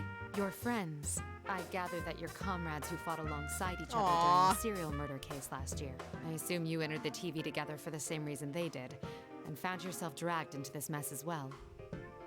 Whatever doubts I may have about them, it seems that they're here because we dragged them into this. I'm not very comfortable with that. So, I must apologize to you. No doubt you already know, but the object we seek has been brought to this world. It's most likely the cause of this disturbance. Whoever learned of this world's existence must have thought it would be useful in whatever they're scheming. You apologizing to me? Shirogane shrugs with a wry smile. Are you so sure you can trust me? You have no guarantee that I'm telling the truth. And there's still the answer to your third question to consider. I haven't yet told you my true motives. Fair enough. But if you're friends with Amagi and Hanamura, I feel I can trust you. Their bonds with their friends are real. Aww. Perhaps I lied about that too. But then why would you bring it up? No, you're no villain. That's what my intuition tells me. You aren't at all the person I thought you'd be. I'll take that as a compliment. Aww. Understanding. Look at that. His smile suggests that it was meant as one. He makes him look his age, or even younger. Can't help but smile at myself at the idea that he's not exactly hard detective I've imagined him to be. The Teddy who appeared on that monitor is not our friend. He's an imposter.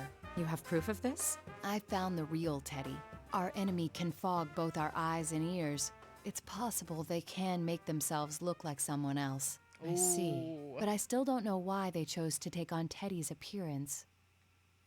Upon hearing this, I sigh and close my eyes. It might be to make you all suffer. If they led you to believe your friend betrayed you, it would make this all the more painful. There's some truth to that, but it seems too simple a motive to warrant this elaborate of a disturbance. He's wrong. If the motive is somehow connected to Labrys' memory, then within what had been incomprehensible becomes completely understandable. My conclusion must have shown through my face, since Shirogane trails off in understanding. That moment, something like a moment came, something like a touch. It's a sensation I haven't felt since entering this world, but I know this feeling. It's the effect being brushed by a persona's informational support powers. This feeling. Rise-san! Rise-san, can you hear me? Nato-kun? So you ended up here too! The voice that echoes is much like the voice I heard over the PA system, but seems quite different. The announcements must have been part of the culprit's tricks. This Rise's voice immediately turns quavery. I'm so glad. Ever since this weird fake Teddy kidnapped me, I've been all alone. The others are fighting each other too. It's all right. Just calm down and tell me where you are. I think it's the announcement room. It's kind of off though. There are these invisible walls around and I can't get out. The fake Teddy was watching me until a moment ago, so I couldn't use my persona. She seems to have been under General's close watch, limiting her chances to use her persona until now. As soon as General stepped out for a moment, she seized the opportunity to contact Shirogane. You're in the announcement room now, yes? I'm headed straight there, so stay put. Huh? Who's that? Why can I hear your voice but not sense you? She sounds extremely confused. I'd temporarily forgotten that my equipment prevents me from being detected by persona abilities to an extent. I prepared it after facing an enemy with similar powers once before. R.I.P. You were a real one, Midori. Chidori, I mean. You were the real one, Chidori. It works by making my presence difficult to detect unless they know me well and recognize my signature. Shirogane senses her confusion as well and introduces me to her. This introduction is accurate, yet concise. I can see he's a first-rate detective. Mitsuru Kirijo. Wait, Kirijo? Are you that Kirijo? In the flesh. Yes, that's correct. The CEO? Not quite. I am the founding family's... You hired me for a commercial before. Oh, crud. Thank you very much for your patronage. Rise! That's so my god. A commercial. Oh, yes! I'm Rise Kuchikawa. I'm a classmate of the others you met, but I'm also kind of a starlet, and, it's hard to explain. Rise-san, that can wait. There's no knowing when our adversary will return. Oh, all right. Kujikawa said that she was captured, but why would they treat her differently? Fangirling, I love it. I suspect it was to block communication. If we could speak freely as we just did, their whole scheme would collapse. Ah, so that's why Teddy and Rise-san were the hosts. What do you mean? The real Teddy has a similar power. That's why those two were taken separately. Not only that, but by acting as the two who had disappeared, the enemy thought it could portray them as traitors. Though it appears that Teddy managed to escape on his own somehow. How come I'm the only one fake Teddy is watching over personally? Sheesh. You have the most powerful investigative persona. They must have had to take greater pains with you. I think we're keeping this going too long. We've exchanged what we know already, so I'm gonna shut down the comms link. Be careful, you guys. Natsu isn't even hiding her feminine voice either. I know. I guess I just assume, the balls haven't dropped yet. We get it. I face Shirogane once again. We are responsible for this case. Rescuing the ones who've been dragged into it is part of our mission. Besides, she's another of your friends, isn't she? All the more reason for me to go save her. He makes a smile and gesture as if searching for the right words. After taking some time to make up his mind, he looks me in the eye once more. You're quite prepared for this. It would be unfair of me not to tell you everything. Please hear me out. The reason I came here was to... You're a real straight arrow. I cut him off intentionally. You're very proud to be a detective, no? I can see it in your eyes. You would never sell out your beloved justice. By now, people outside the game know, so nobody cares. Exactly. If you've done nothing to be ashamed of, that makes us even.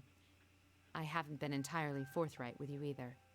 Kirijo-san. It seems I still have much to learn.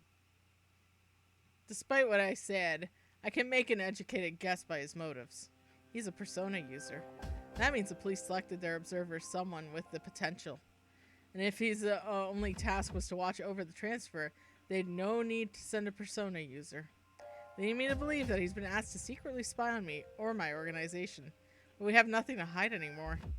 And there are many things that shouldn't be made public, but I'm sure his judgment is sound. Well then, I will once again entrust my friend's safety and the resolution of this case to you, in honor of the bond we are forming, Mitsuru Kirijo. I promise that I will not let you down. Friends! I smile back at him and move on without looking back. I know that there's someone up ahead that I must atone for.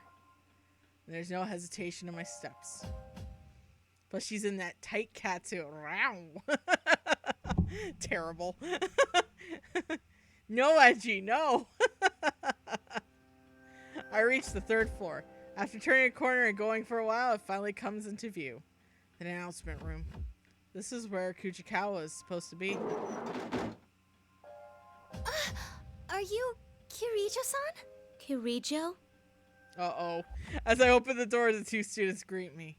One of them is the voice I heard through my persona, Kujikawa, I presume. The other is the girl I didn't see in the video. Hang tight, Miss President. We'll be okay now that help's arrived. Kirijo-san, this girl got dragged into this mess too. We have to help her before that general comes back. So you're Kujikawa. Sorry, but I'll need you to step back. Ooh. Huh? I turn and face Miss President. We meet at last. Astounding. You really do look human. But you're not, are you, Labrys? The girl jumps at hearing this. Kujikawa still looks unsure, but I can't drag her into this. Place myself between her and Labrys. Huh? What do you mean she's not human? Isn't she a victim who got dropped inside the TV? Labrys being a victim is one way to see it. But if I've learned thus accurate, then the one who set up this Grand Prix is most likely... Labrys. Our records show that you were loaded with special equipment. Oh. Undoubtedly a function that affects thoughts and scrambles recognition. That's why we saw and heard illusions whenever we fought. Oh. It's Mitsuru, the dominatrix, right? It would also explain General Teddy's appearance, and those who met you believing you to be human. Special equipment? Labrys? What are you talking about? Labra's protestations of ignorance sound as if she's in denial about something she already knows. It's tragic, hearing the desperation in her voice. I'm sure the reason why you captured 2 people with analytical personas wasn't just to keep them from interfering with your designs. I came to a realization when I noticed I was the only one who sensed that Manic noise. Moss, thank you for the follow! An analytical persona's searches clash with your ability. They dispel illusions, so you needed to confine them. You feared that if they caught you off guard and used their persona's ability, this would happen. With that, I summon my persona, Artemisia. Just as expected, noise immediately runs across Labrys's body. It's exactly the sensation I felt before each round in the tournament. Artemisia cancels the force of scrambling her senses. Illusion begins to wear off. Little by little, the facade fades away, and her true appearance emerges. No! What's going on? This can't be. What was your motive, Labrys? Was it revenge in the end? I can understand why you'd hold a grudge. I caught glimpses of it on my way here. But your hatred should be centered on the Kirijo group. Why drag innocent students into your vendetta? Kirijo group? No. I don't want to remember. Never again. Miss President, Kirijo-san, she seems to be in a lot of pain. I don't know exactly what's going on here, but you can't push her any further. After that moment, Labrys grabs the equipment on her back, and I have mistaken for wings. Suddenly separates and transforms into a giant battle axe. A Labrys, as I learned today. That's larger than she is. President? Get back! Hurry! Labrys approaches one step at a time, her axe at the ready. Her steps halting and moving with the battle clearly in mind. The injunction against harming humans has been removed? I see. No wonder she was sealed away. Behind me, I hear Kujikawa pleading. Is there no other choice but to fight? I won't let you do any more damage, Labrys. It's me you want. Shut up! Shut up! I ain't like that! Uh-oh! Oh, bookmark! Shit, we're still going. This one's a beefy story mode.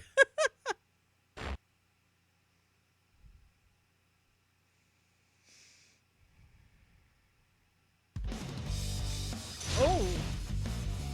I get to fight Vanilla Labrys? Oh shit. Final.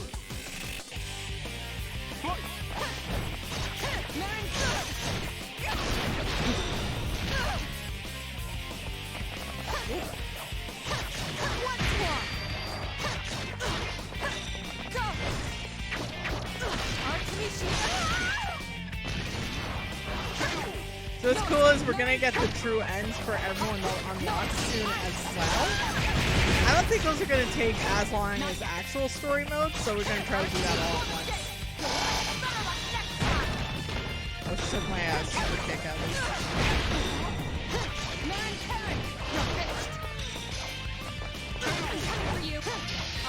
You have time.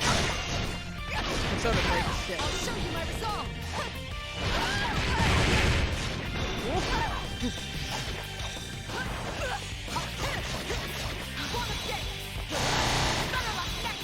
Got her. The toaster's in denial.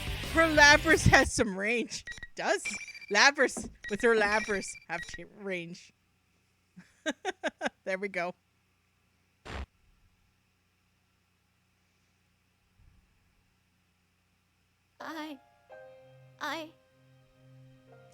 Labrys remains still.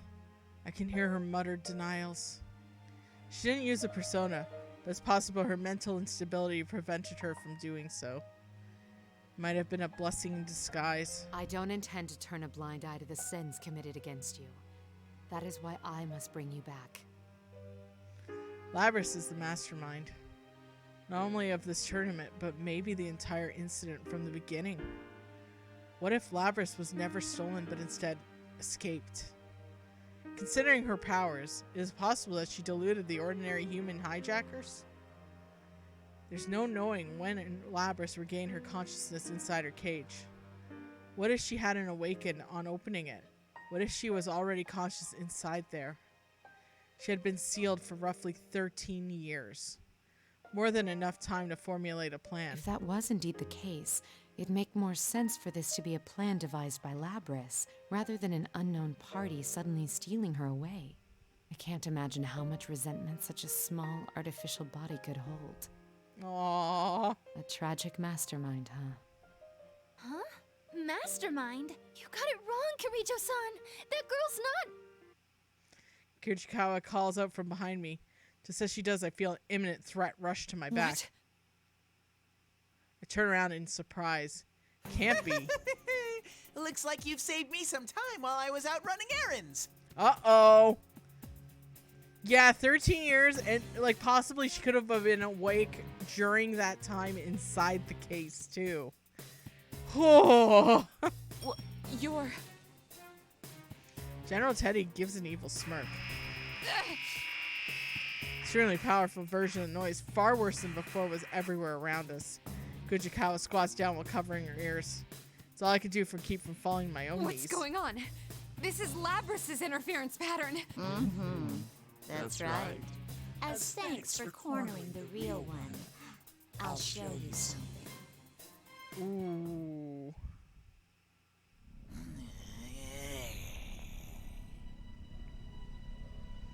Especially since Labrys also has a heart, too.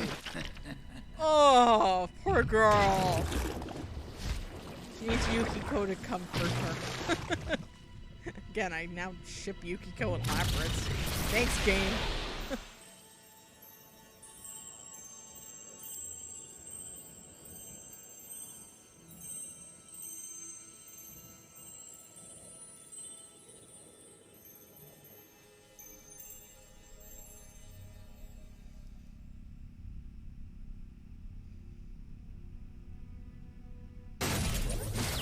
Uh-oh. Her Labrys is ready. When your own shadow is that sadistic, sheesh. Yeah, exactly.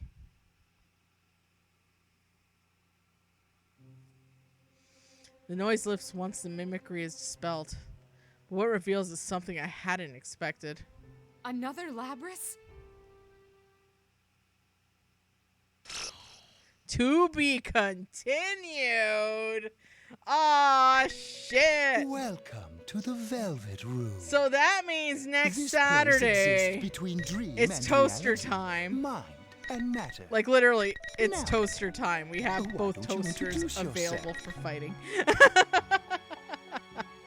My god, this is intense.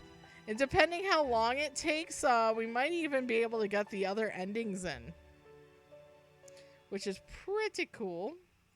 You know what? Let's go raid. The persona ability is the power to control one's own heart. Oh, thank you. And the heart is strengthened And we're gonna through go bonds. raid. As you form Oops, bonds let's by type becoming that in involved with properly. others, your own social links will ADC gradually develop. The power Next of week these is social toaster links is what time. will Hell yeah! I determine should your actually put persona's that as the title abilities. too. It's toaster time. All right, everyone. Thanks for stopping by and watching. We're gonna get a lot of feels next week as well, so I'm gonna highly recommend some Kleenex or something to hug. Anyways, until next time, this is EdgeyBerzerker signing off, and let's give ADC Art Attack some love. Until next time, see y'all later. Bye now.